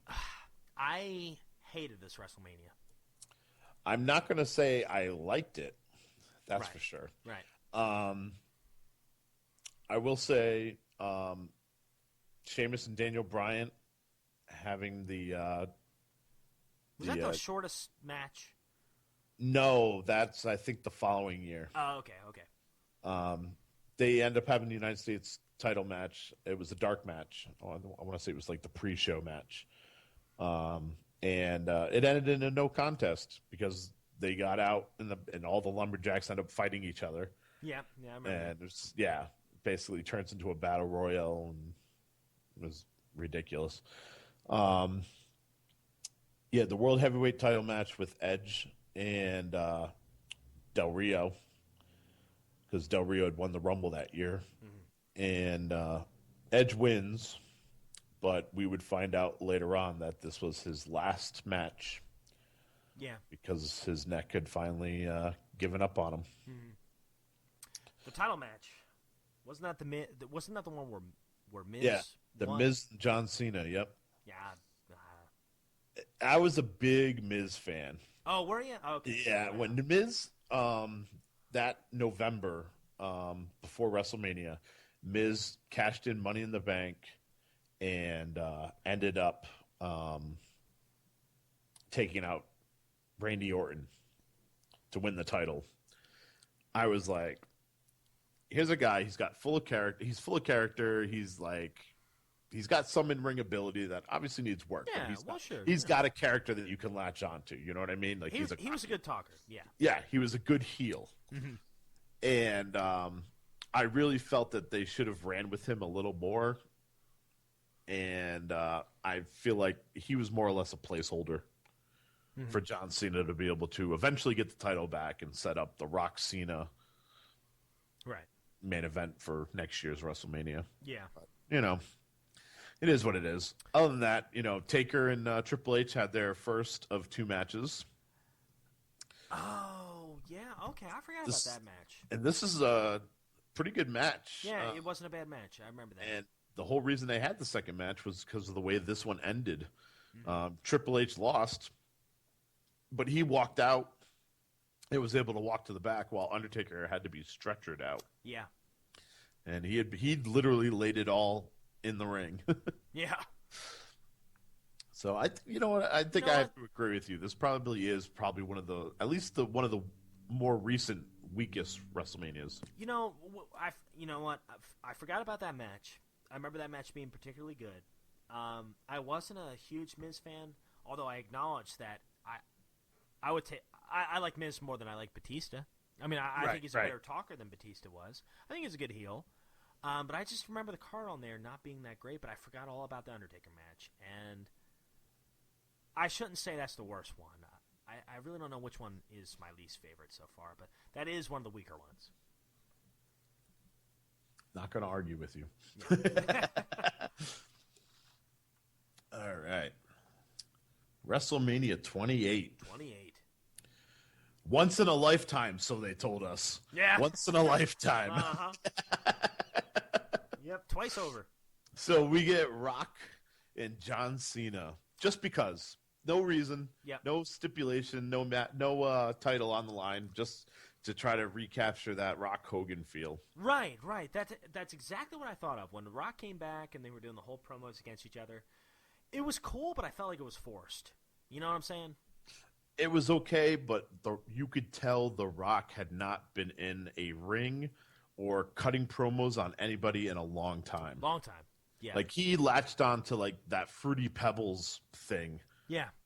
For 2 weeks straight. Like that was his promo. It was all about the Fruity Pebbles and and even today, like The Rock can get away with saying stuff that other wrestlers can't on a PG TV show. Right. So He's still stuck in the Attitude Era, I think. And like I felt bad for Cena in this lead up because here you are, The Rock is being edgy and he's saying stuff that a lot of wrestlers would want to say but can't say on TV, but it's okay because it's The Rock. It's The Rock, yeah. And Cena's restricted with like handcuffs behind his back. Yeah. Just having to take it because he can't really come back with anything. And I dare say Cena still found a way to, I don't know, best The Rock in a couple of, promos. Like, Absolutely. Yeah, like there were a couple where they were side to side, finally when they were face to face, because I remember there was a lot of promos where The Rock was, halfway across the country kind of promo on Cena. I was going to say, if this match was based on promos alone, John Cena would have won hands down. This is where I had a lot of respect for Cena. I was like, man, Cena can talk. Right. And I never really thought about that until the whole Rock feud. And that's when I started getting why everyone likes John Cena. The guy can talk. Right. Oh, yeah. So, I like the first match, man. I like the second one. You remember the rematch? I don't honestly remember much of it. Yeah. To be, completely honest, I really don't. Like, I think I would have to go back and actually probably watch that whole pay-per-view. Yeah, I remember the first one because my wife and I, I was kind of coaching her up on everything. Like, well, the great thing is my wife and I had just got married at that point. and you know, just being in the house, Right. I watched the wrestling, and you know, she'd just be around, and she'd be like, "Oh, okay, what's going on here?" You know, and she was finishing up her master's degree and stuff, so. But she loved to study in the living room, and that's where I watched wrestling. So, you know, she's kind of like, she would listen a little bit every now and then stuff, and I was telling about The Rock, and of course she remembered The Rock from the 90s and early 2000s, and, you know, she and I were totally pro-Rock. You know, we wanted to see The Rock kill John Cena, you know, in the ring. But I remember us both ordering a big old pizza and having a couple buddies over, and we were watching this WrestleMania, rooting for The Rock, and I remember The Rock won the first one. Yep. Yeah, and we were just on cloud nine, like, yeah, take that, Cena. We're so sick of seeing you win. You know, and then, of course, the following year, you know, Cena gets his revenge. But Right. yeah, I thought that was okay. It was okay. It wasn't what it could have been. Right. You know, it's hard to explain. You know, being a fan, it's like you don't know how to explain why it wasn't as good as it could have been. But it I just could wasn't. tell you why. Oh, let's hear it. So when Rock and Hogan got together, there was a good 20-year gap between The Rock and Hogan being able to be in the ring together. Yeah. When you had Rock and Cena, it had honestly only been, 5 years? Yeah.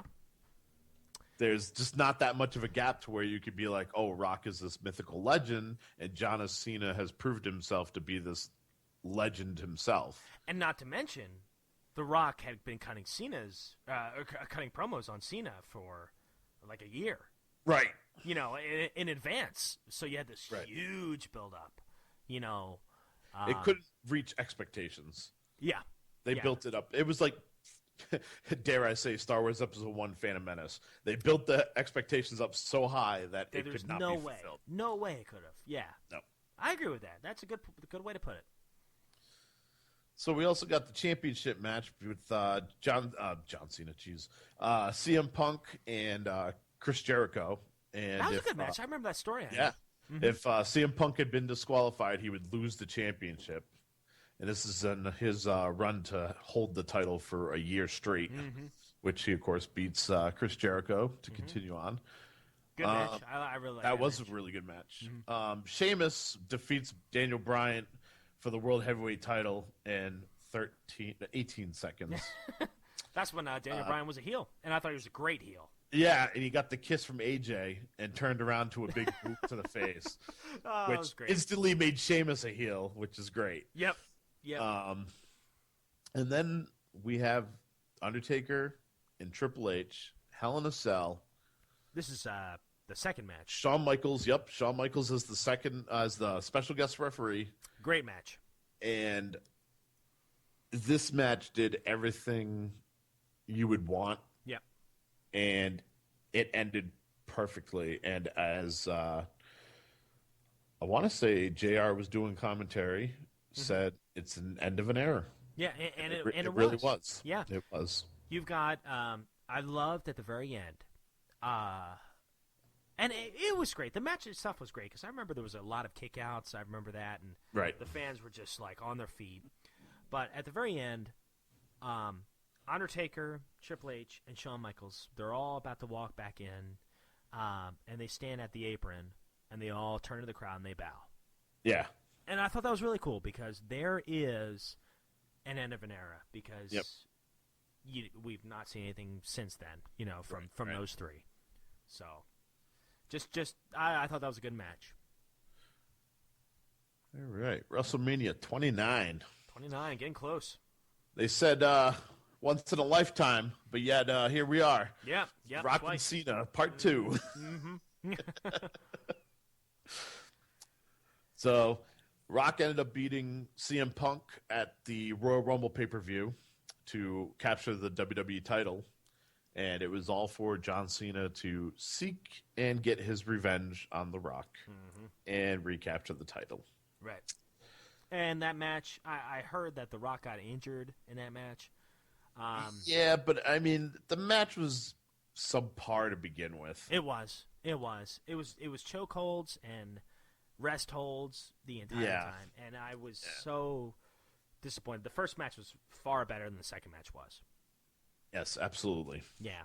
I remember watching that, and I was like, I knew Cena was going to win anyway going into it, but I just remember being just.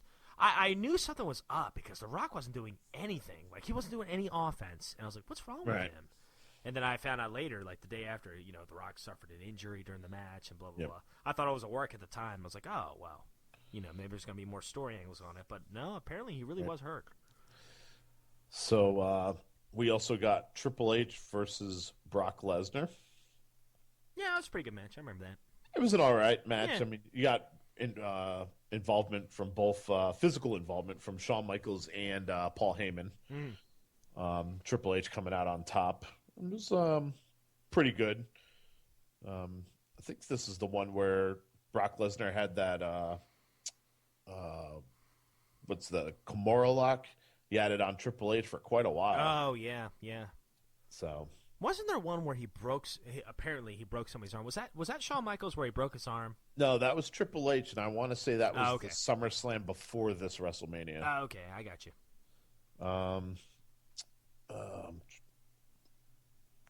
Team Hell No defeated Ziggler and Big E Langston. Oh, I loved Team Heck No, man. I'll never forget.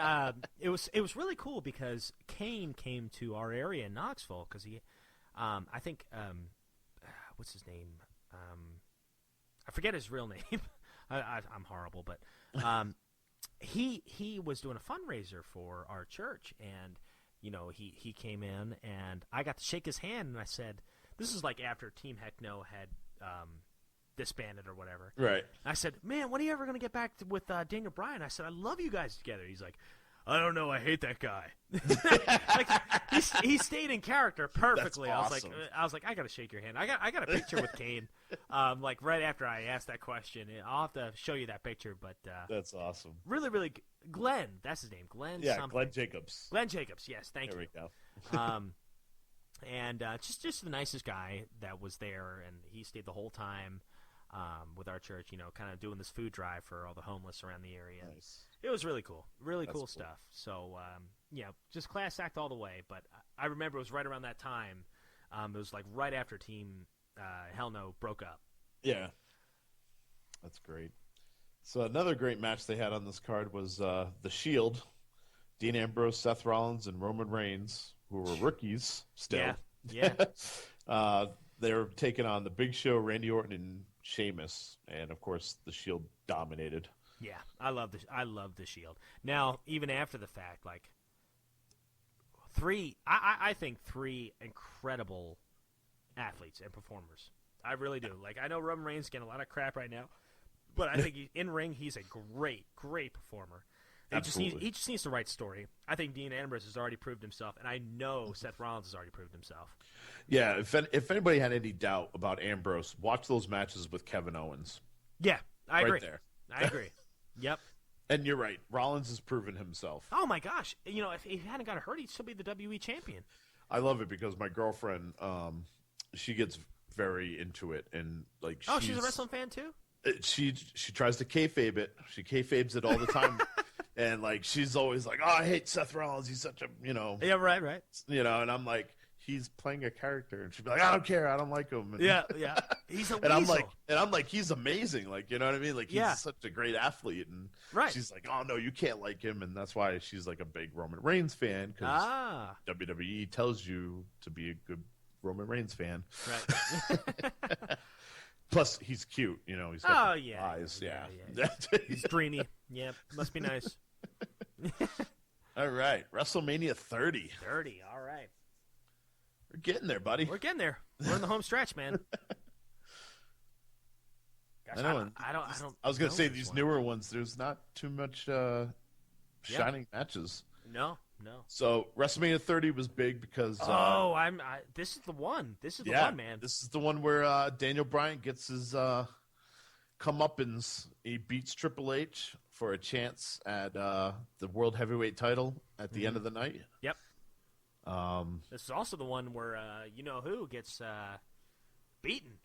Yes. Yeah. Yes. Brock Lesnar versus The Undertaker. Mm-hmm. The streak is ended. Now, what do you think about that? Do you think the streak should have went on, or do you think it was right to end? My feeling was it should have went on. I agree. I think it should have been someone like Seth Rollins, or at the time I was feeling Roman Reigns, or someone young like that. Have them beat The Undertaker. Yeah. So, then they can go on from there and be like, name off all the big stars like Triple H, Shawn Michaels, Ric Flair. Name off all these people. Vince McMahon himself. Like, you guys could not beat The Undertaker, but I did it. Yeah. You know Well, what I mean? They gave it away Instant to credibility. a part-timer. Yeah. Right. Instant credibility because, I agree with you. They should have given it to somebody who was a little bit younger and full-time. Because, they gave it away to Brock Lesnar, who's a great, great performer, but he's not there all the time. He's not – and, how many years does Brock Lesnar have left? Maybe 5? According to his contract, I think he's got 2. Yeah. You know what I mean? He's not going to be here for a very long time. No. And technically, The Undertaker hasn't retired yet. He's still around. Right. Right. You want somebody who, in my opinion, you want somebody who – is going to be around for a very, very long time after the Undertaker's gone. But everyone will remember that's the one guy who broke the streak. Right. That's a big deal. And it's funny because my first pick for someone to beat The Undertaker that was young, just coming up, they had a match with Cena this night and lost. And that's Bray Wyatt. Oh, now I would have been okay with that. Yeah. Now, you have Bray Wyatt and Undertaker go at it. Now, granted, they went the next year, but if you had them go at it and have Undertaker lose to Bray Wyatt. Now, Bray Wyatt's already trying to be like, the Eater of Souls or whatever, and trying to be great talent. Trying to be the new Phenom. Yeah. It would only make sense to have him beat Undertaker and literally forcefully take that helm. Yeah. Great talent. One of the best talkers that is in the company today. But I think the problem with Bray Wyatt, there's a couple things that have kind of messed him up. One is I think he's a little overexposed. He's absolutely. Undertaker's on every now and then. Bray Wyatt is on pretty much every single episode of every single wrestling show. Yes. And another thing I think that's been mishandled about him is he loses a lot of matches. He'll cut these huge 3-4 minute promos, sometimes even longer, and then he'll lose a match. Right. How can anyone actually believe what he's saying if he's losing all the time? Right. And I feel that they book him to rely too much on the Wyatt family. Yeah, I agree. I agree. And I don't blame any of this. I don't think any of this is a fault of Bray Wyatt. I really don't. I think he's a great talent that has just been kind of fumbled a few times. Yeah, it's booking. It's booking and story writing. Yeah. Yep. IRS is his father, right? Yeah. And what's his name? Bo Dallas is his brother. You got to believe. Yeah, I got to believe. Yeah, I think I believe. Yeah, absolutely. Yep. So Daniel Bryan went on to face Batista and Randy Orton for the World Heavyweight Championship. And by God, he did it. Mm-hmm. He beat them both. Yeah. And pretty happy about that. Yeah, the crowd was pretty happy about that. Yeah. The Andre Memorial Battle Royal, they had the inaugural one this year. Mm-hmm. See, I felt this was a big misstep. They had Cesaro win by eliminating the Big Show, which I wouldn't have a problem with, except for where did Cesaro go after that? Yeah. I mean, up until like this past year, right before he got injured, they started to do something with him. Yeah. But after he won this Battle Royal, they didn't do anything with him. Right. Well, and then, go ahead. On top of that, it's the inaugural Battle Royal, and it's named after Andre. It makes sense to have the Big Show win it. Yeah. Resembling Andre the way he does. But, they rectified that the next year by having him win that year. But I would have loved, like, in my mind, because I really, really like Cesaro, is why not have it, the Battle Royal, it's between Cesaro and Big Show, and Big Show wins. You know, even if it's a shady win, Big Show wins. He gets Right. he gets the rub for that first trophy. And that feud's, you know, the next pay-per-view, whatever that was. I can't remember what it was right after WrestleMania. And it's Cesaro and Big Show, you know, fighting at it. Right. And Cesaro wins. Because Cesaro, my goodness, what a talent. I mean, you see him with John Cena. I mean, some of the best. In the last year before Cena got hurt and he had the U.S. Title, Yep. some of the best matches I've ever seen from Cena and Cesaro. Yeah. And the fans were so into it. It's like the fans are screaming at WWE, this is what we want. This is Right. good. You know? And it's like, you know, it's taken away from us. Yep. Cena got hurt, and they did nothing with Cesaro. Yep. And just I just see another talent. It's just kind of like what I was saying earlier. You got so much in-ring talent, but so little story that, you know, you're wasting so much potential right here. Exactly. Yeah, I don't know. I think Cesaro's, along with Bray Wyatt, I think Cesaro's severely mishandled. Yes, and speaking of Bray, like I said, John Cena and him fought, and why they couldn't put Bray Wyatt over, I don't know. They had to go with John Cena, and Yeah. I don't know. That just didn't sit right with me. Yeah, super. You figure with the odds stacked against Cena, which, you know, that's how they're going to play it. Yeah. For Cena, is the odds are stacked against him, and yet, you know, he beats Bray. Yeah, yep. Once again, you know, kind of discrediting everything Bray's been saying and promoting for, you know, months on end. All right, are you ready? I'm ready, man. This is it. This is it. WrestleMania 31. 31. Last year's WrestleMania. And the big one to talk about on this one, man, how did you feel about Sting showing up in WWE? I loved it. I loved it. I wondered why it took so long. But I was always a big Sting fan. I always thought, you know, again, like I was saying earlier, I always kind of root for the ones that are really great people outside the ring, too. You know, no matter what the character is in the ring, Right. I root for the good guys, you know, outside the ring. And Sting is certainly one of the good guys outside the ring. He just seems like a great person, you know, a good role model. And that match, of course, I was rooting for him. I did not want Triple H to win, and I was upset that Triple H won. You're not the only one. Yeah. I was like, really? Come on, man. How many times has he won? Yeah, I mean, my thing was, okay, so you bring him in after all this time just to basically take a dump on him. Yeah. You know what I mean? I hope that's not what they were doing. I hope they didn't consciously do that. You know, what I was hoping for is that maybe, okay, if he has to lose, give him another pay-per-view to redeem himself. Give him a storyline that'll last a while, you know? Give him something where he can come back and win and overcome the odds. Because I was thinking, you know what? It's okay if you lose the WrestleMania match because it's against the authority, and I put that in quotes. You know, bring him back even stronger, you know, where maybe he can win some pay-per-view and just redeem himself, and then they have a final showdown the following WrestleMania, you know, this upcoming WrestleMania, and that's the end. You know, Sting walks out on top. And from what I understood was the Night of Champions this past October was Sting and Seth Rollins for the title. Yeah, I heard he got hurt. Sting ended up injuring his back to the point where he's retired. He's done, unfortunately. And from what I understand is that match was supposed to go down with Sting winning the title and carrying it to WrestleMania. Oh, that would have been something. That would have been amazing. Now, okay. That's all I wanted. That's all I wanted was the title run. Okay, so if he wins the title, what happens at WrestleMania with Sting? Who does he fight and who wins?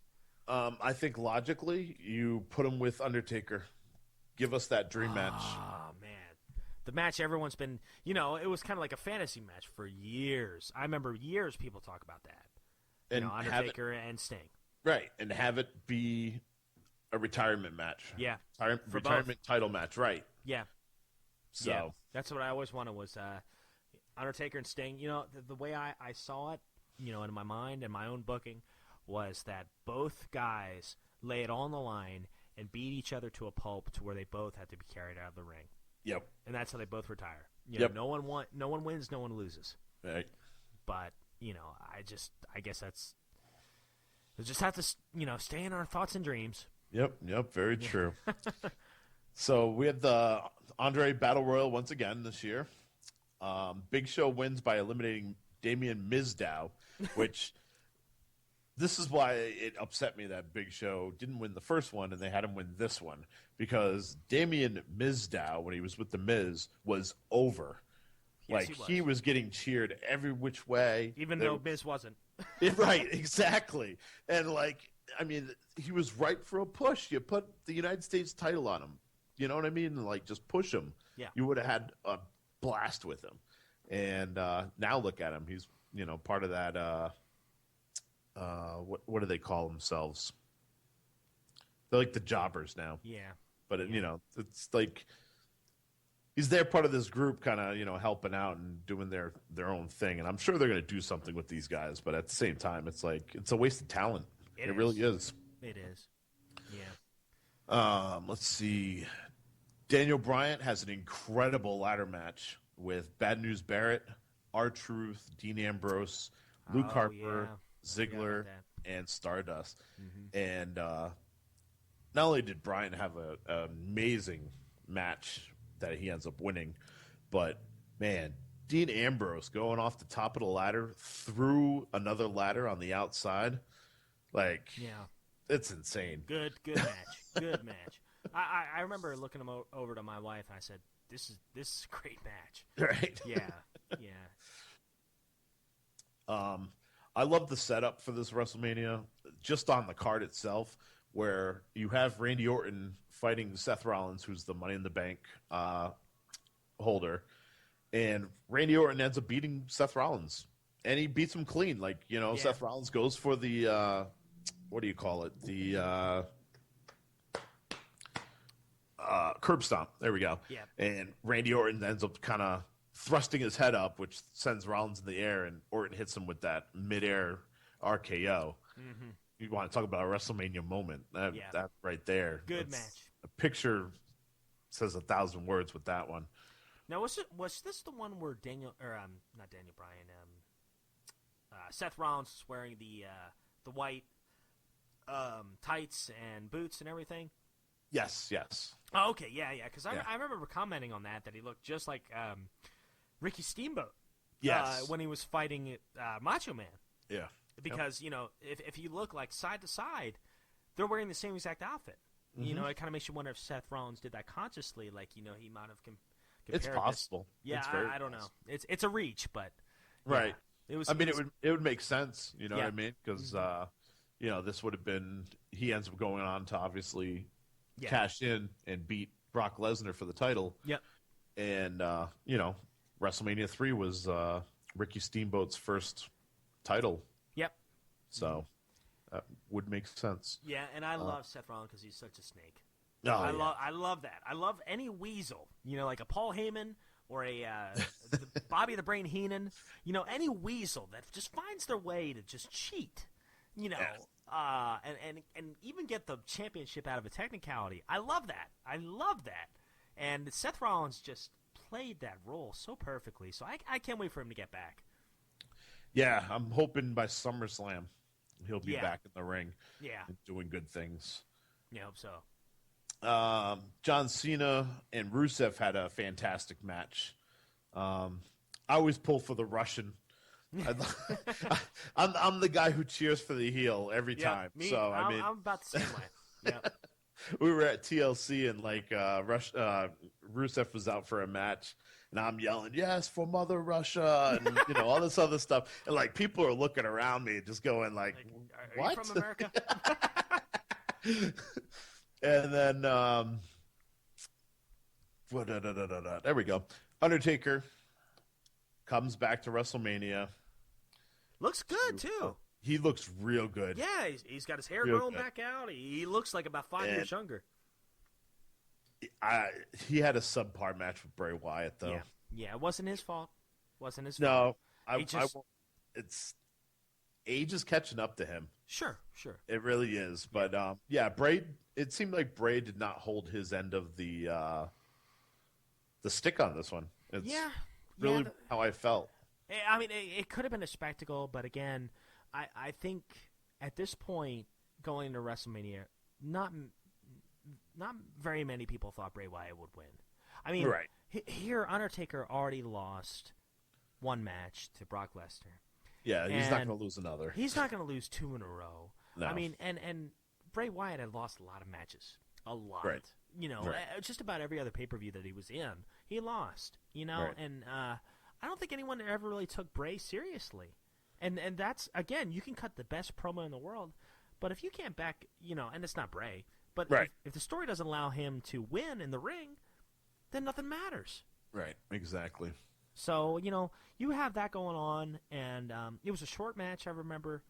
It's just, yeah, you know, it's about what I expected. It was all right.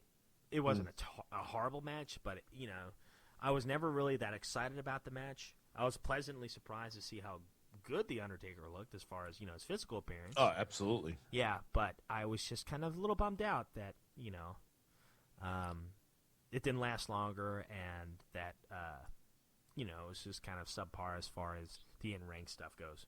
Yeah, I was a little disappointed that Sting wasn't involved either. Yeah. I was kind of hoping he'd somehow interfere or something would happen. Yeah. But, what are you gonna do? What are you going to do? Ain't nothing you can do. Know what I'm saying?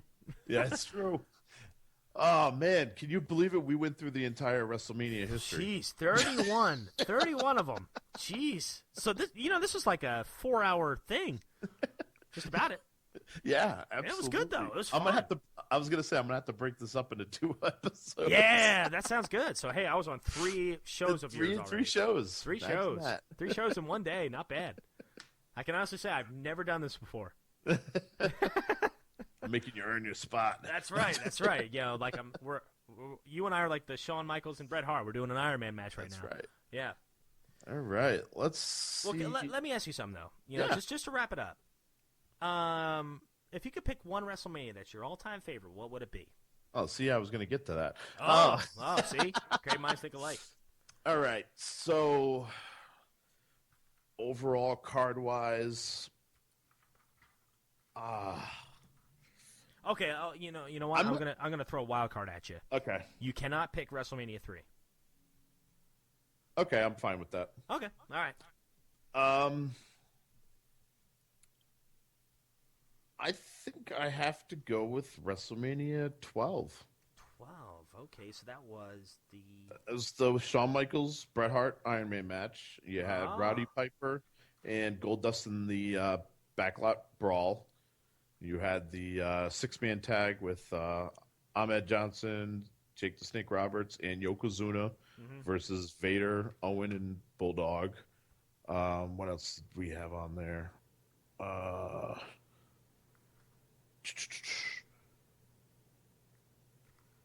The Body Donnas, I believe, won the championships from the Smoking Guns.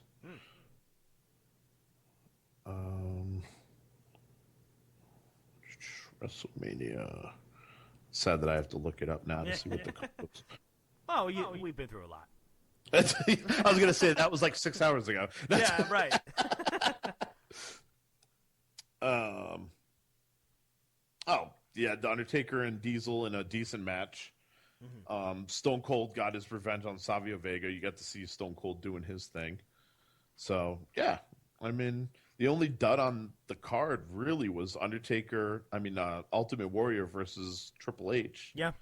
And that was only a dud because of the fact that, it lasted a minute and a half. It wasn't even a match. Right. You know what? The funny thing is, I gotta go with you. I think it's WrestleMania 12. You know, just because I love the street fight with Roddy Piper and Goldust. I really wanted to pick WrestleMania 13 just for the Bret Hart and Stone Cold match because I thought that was so good. But, you know, card-wise, you know, as a whole, I think WrestleMania 12 is one of my favorite ones, you know. For me, the shoe-in would be WrestleMania 3 because you had it. Yeah. Yeah, I mean, I love Piper and that match he had with Adrian Adonis. That was his, supposedly a retirement match, although that was, kind of funny. But, then you had Steamboat and Macho Man, which I'm a big fan of both of those wrestlers. And then, of course, the title match, which was a spectacle in itself. But if you throw that out of the equation, the only one I can really think of is WrestleMania 12. So, yeah, good stuff, man. So we'll lay the gavel down and call it a gem? It's a gem. There we go. I think we snailed this episode. Snailed it. There we go. We're going to get a message from Nick, and he's going to be like, why are you stealing our stuff? Right, yeah. Why you steal my co-host? You steal my co-host? You steal my catchphrases? You know what? He'll give me away. He don't care. All right, so now that we got favorite WrestleMania out of the way, what is your favorite WrestleMania match? Oh, man. And we covered a lot. Oh, my goodness. Oh. Do you have one already on the top of your tip of your tongue? It's obviously the Bret Hart, Shawn Michaels, Iron Man.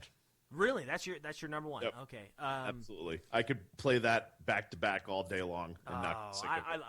I love matches like that. I'm not. You know what? Again, I'm going to exclude the WrestleMania 3 match because I think a lot of people would pick the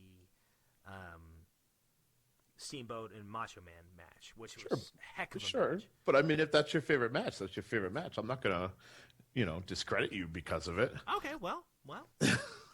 Oh man. Okay, I'm gonna say that match just because, you had two titans clashing. As Steamboat so aptly says. Right. I'd say that'd be my number one. With honorary mentions to WrestleMania 13 with Bret and Stone Cold, and I just love to watch the crowd in WrestleMania 18 with The Rock and Hulk Hogan. Absolutely. I love watching the crowd. The match itself, I could care less about. But the crowd being so into it is something I'd never seen before and I haven't seen since. So, those get my honorary mentions. Oh, you know what? No. I throw my original pick out the window. You know what? Oh, okay. I go with the first Undertaker and Shawn Michaels match. I go with that match because the crowd was into it just like the 2002 crowd with Hogan and The Rock, but the match itself was also great. So I go with that. That's my. I kind of forgot about that match. That's my WrestleMania pick, the first one. All right. So what was that? WrestleMania 17? No, that was 25. 25. Jeez, I was way off. I was about to say 17. All right. Good So, stuff. what about a favorite moment? Doesn't have to be a match. Doesn't have to be a card. Just a single snapshot. Oh man, A moment.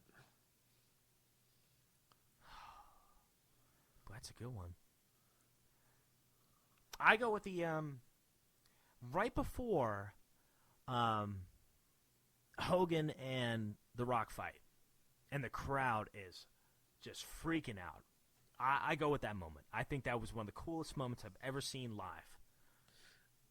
All right. Well, I'm on the opposite spectrum. Oh. Mine is the end of the match when after NWO comes out to basically beat down The Rock and steers him away, and they kind of embrace each other in the middle of the ring afterwards, the sign of respect.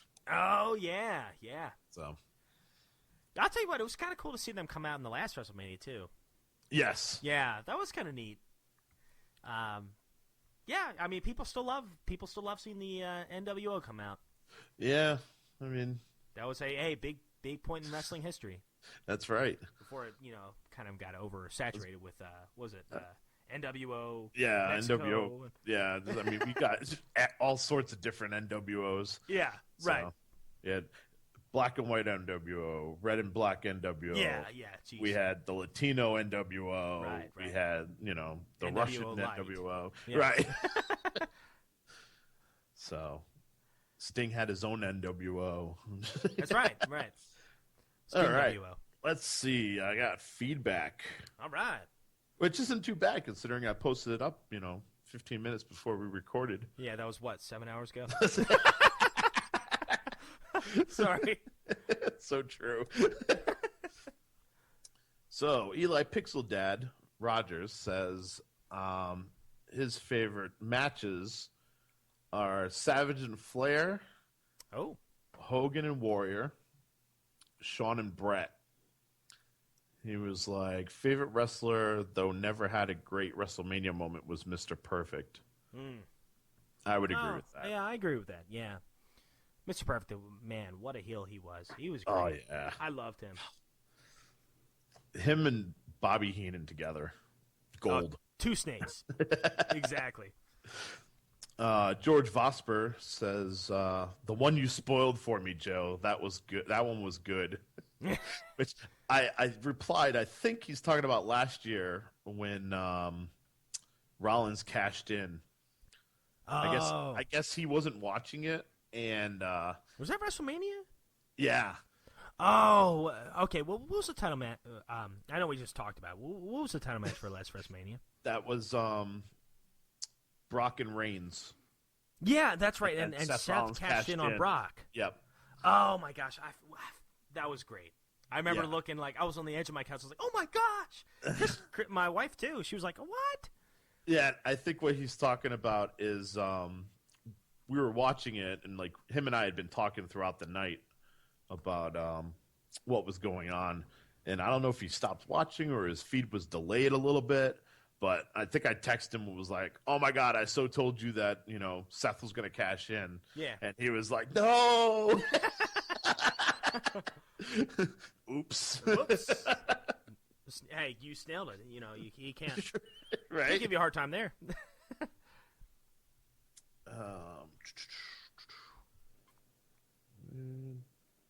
Oh, great. Facebook just closed on me. Oh well, let's see. I'll see if I can pull one. Here we go. Brian Voss says, one of my favorite matches was the WrestleMania 2000 four-way elimination match for the title. That's the one with the McMahon in every corner. That Oh yeah. covered. Yeah, it's not a bad match, but Who said this? Brian Voss. Brian Voss. Oh yeah. One of my fellow Flyers fans. So shout out to you, Brian. Ugh. Yeah, that's right. There's a real team right there. If I was Nick Stevens, I'd have some. Oh, get out of here! Don't even start. Got to support my Red Wings. Oh gosh, Red Wings. Jeez, haven't you guys won enough? No. Oh, jeez, hosers. He also said he could watch Austin versus Rock WrestleMania 15 all day. Oh yeah, good. You can't go wrong with any of those matches. All three of them were great.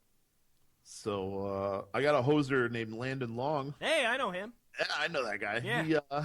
He says he enjoyed Brett versus Owen at WrestleMania 10. WrestleMania 10. We did talk in great lengths of that match. So. Yes. Brett and Rowan, two great athletes. I mean, brother versus brother. And didn't Owen win that one, didn't you say? I can't remember. Yes, Owen did win that one, yeah. Which is great. I actually, out of the two, out of that outcome, I would want Owen to win just because it makes for better storytelling. And, Brett has to kind of, That's right. take care of business afterwards. I'm like, my little brother can't win. Right. So, good stuff. Brian Voss flipped the tables on us and said, Copel Luther, what's your favorite wrestling game? Oh, my goodness. I replied actually in the comments, so I'll give you time to think. Okay, thank you. I told him it was tough, and I was actually going to break it down by generation because I couldn't pick just one. Yeah. So for the 8-bit generation, I picked WWF Wrestling Challenge. Was that the one with Piper? No, I think that was Steel Cage Challenge. Yeah, Steel Cage Challenge had Piper. Wrestling Challenge was the one with, I believe this is the one that had Ultimate Warrior on the boot screen. I want to say it was that one. For the 16-bit era, WWF Raw. Oh, nice. Royal Rumble was good, but Raw perfected everything Yeah. with that game. Yep. 32-bit era, I put WWE No Mercy. It was everything 2000 was, but that much better. Right. Right. And then for anything beyond 2002, I said WWE 2K14 because it's the best all-around wrestling game. Right. Well, for me, I have to go with WrestleMania 2000 just because I never had No Mercy. I have never, to this day, played No Mercy, ever. So, Well, you played 2000, which is basically the same game. So oh, okay, well, good. I'm sure I'm going to get some haters, some hate mail, death threats for that, but it's true. You're already going to get a few just because I'm on the show. No, I remember playing 2000 with my neighbor. His name was Mark, up on McKee back in Deptford, New Jersey, back in the day. But we played that game over and over again, and we would watch the pay-per-views, and we would play the game at the same time. And I just remember being Mankind all the time. I would always choose Mankind. That was my guy. And I remember the entrance music for just about all the characters. I don't know. I just have it's the nostalgia reasons. I don't really remember a lot about the gameplay. I just remember playing that game more than any other wrestling game I ever had. Now, I had a lot of the old ones. I had Steel Cage Challenge with Roddy Piper. I had WrestleMania on the NES. I had the Sega Genesis games. I had a Royal Rumble. There was another one, WrestleMania. No, I don't know if it was. Was there? I was gonna say they had WrestleMania, the arcade game. Yeah, I think that's what I played. Yeah, I think I had that. I had Raw for the Super Nintendo, like you were mentioning. Yep. So I had them all, and I was always a wrestling fan. But I think the one I played the most was definitely WrestleMania 2000. Nice. Yeah. Well said. Yeah, I tend to ramble. I'm sorry. It's all good. That's why I got you on here. Oh, jeez. No wonder. We're about 2 hours in. That was probably my fault. We could have got this show done in like one part. I'm sure they're not going to say that. I don't know. All right. And Brian Voss actually threw us his favorite. He said his favorite's SmackDown versus Raw 2008. Never played it. Never played it. It wasn't bad. Huh. They changed the mechanics around from the previous years, so I won't say it was a great game, but Yeah. See, I know we commented on other spots, so I got to find the others. Well, Brian Voss showed up again, saying Piper and Brett. I'm watching SummerSlam 2000 TLC match. Oh, he's commenting on the picture you put on my page. Oh, nice. Here we go. Peter Guzman said, Hogan versus Andre when I was a kid. Steve Austin versus The Rock when I was a teenager. Nice. That's a cool way to put it. That's two generations right there, two eras. You got Hogan and Andre, in the 80s realm. And then you've got, Stone Cold and what do you say, Bret Hart? The Rock. The Rock. I mean, there's another era. That's the Attitude Era right there. Yep, that's the Attitude Era. So wow, just to be able to see both of those events live, you're seeing wrestling at its best. And Sean Muldowney, I breezed over this real quick, and I was like, him and I could have a conversation and a half. I can guarantee that. Because very much one in the same mind. So he says, because of my age relative to WrestleMania, my memories certainly won't be like everyone else's. While I remember Macho Man and Elizabeth, and while I remember the Ultimate Warrior sprinting to the ring, the WrestleMania moments that mean the most to me happened after that. So I would like to just give one moment for the three eras that I am old enough to have appreciated. One of the first moments that seriously engaged me as a fan was Hart versus Austin. Yeah. I remember my heart going bonkers as Austin passed out in a pool of his own blood. The fight, the stubbornness, the refusal to go down. That's such incredible storytelling. No, you don't need blood in every match, but sometimes it really does add something. And I'm going to pause there because he is absolutely right. Yep, real blood. Yep. Yes. That match without Austin bleeding and passing out would not have been what it is today. Yep. Absolutely not. Mm-hmm. And you could not get away with that in the Peachy era. You couldn't. There's no way. Now there's been a couple times where someone's been accidentally busted open, and like they run right over and tape him up. Yeah. And make sure he's not bleeding all over the place. And that's a shame. You know, I mean, but Sean hit the nail on the head. You don't want that every single time. Right. There's a time and the place for it. You know, you have to Absolutely. kind of pick and choose your moments because you want to make sure it's special when it happens.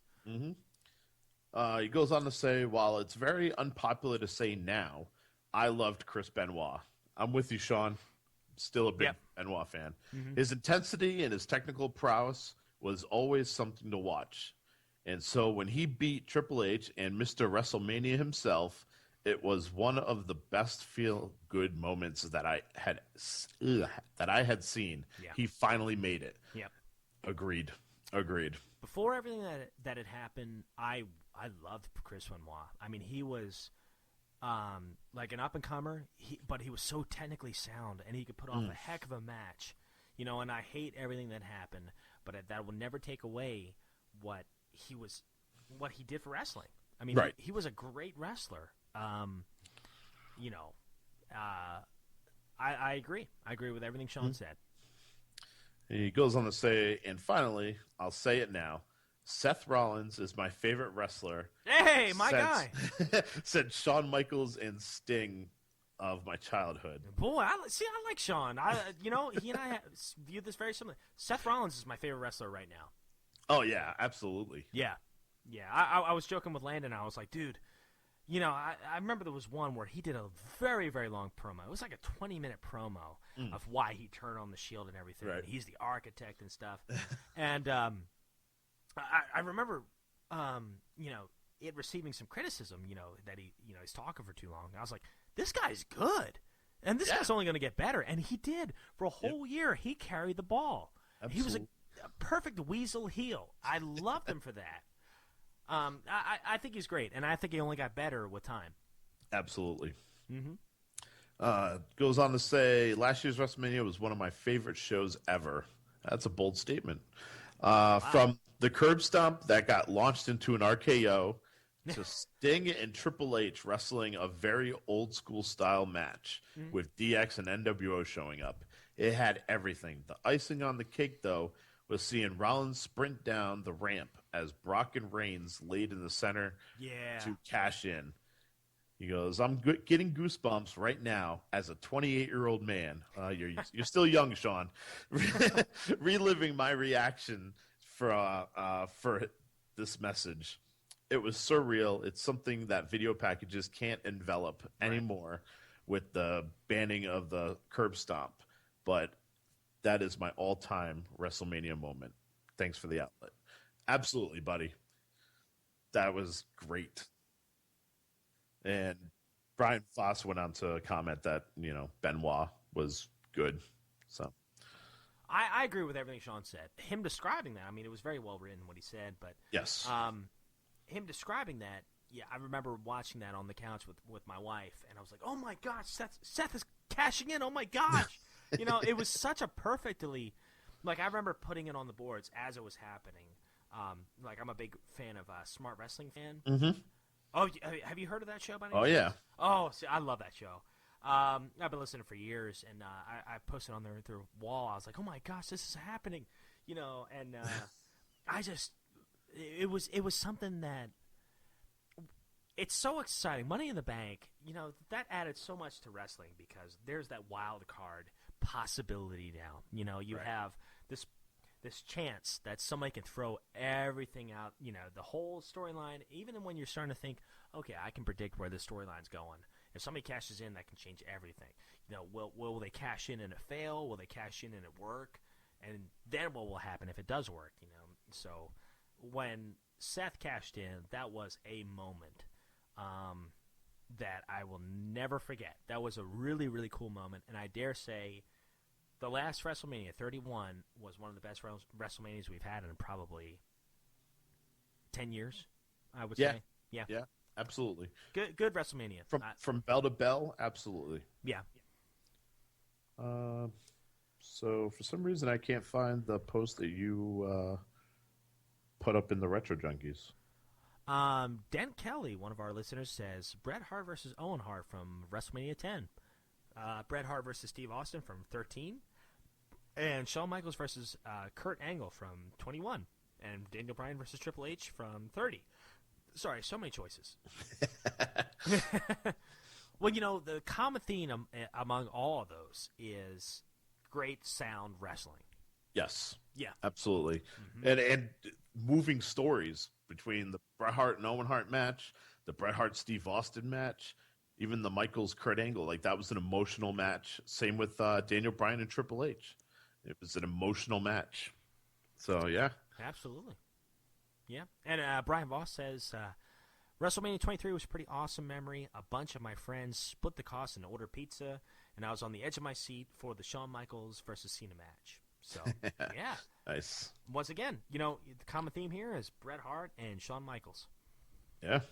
Two huge players in a great, platform, WrestleMania. Absolutely. Mm-hmm. Man. So that's WrestleMania. WrestleMania, in a nutshell. It's a wrap. Yeah, 3.5 hours later, we got it, man. We snailed it, dude. We snailed it, man. I'll tell you what, it was fun though. It was like, it was 3.5 hours, but it was fun. I could talk about this all day if I wanted to. Or if I was going to say you wanted us to. You can now officially say you podcasted for 7 hours. You know what? This is a first for me, and I'll tell you what. I hadn't done a podcast. We recorded Turtle Flakes a couple days ago for an hour, but I hadn't done a podcast in like 3 months, and here I am in 1 week. I've done like 10 hours worth. It was great. It's time for you to retire. You're on top. I'm done. Yep, I'm done. I'm the Shawn Michaels. I'm done. Yep, you're the Undertaker to my Shawn Michaels. That's awesome.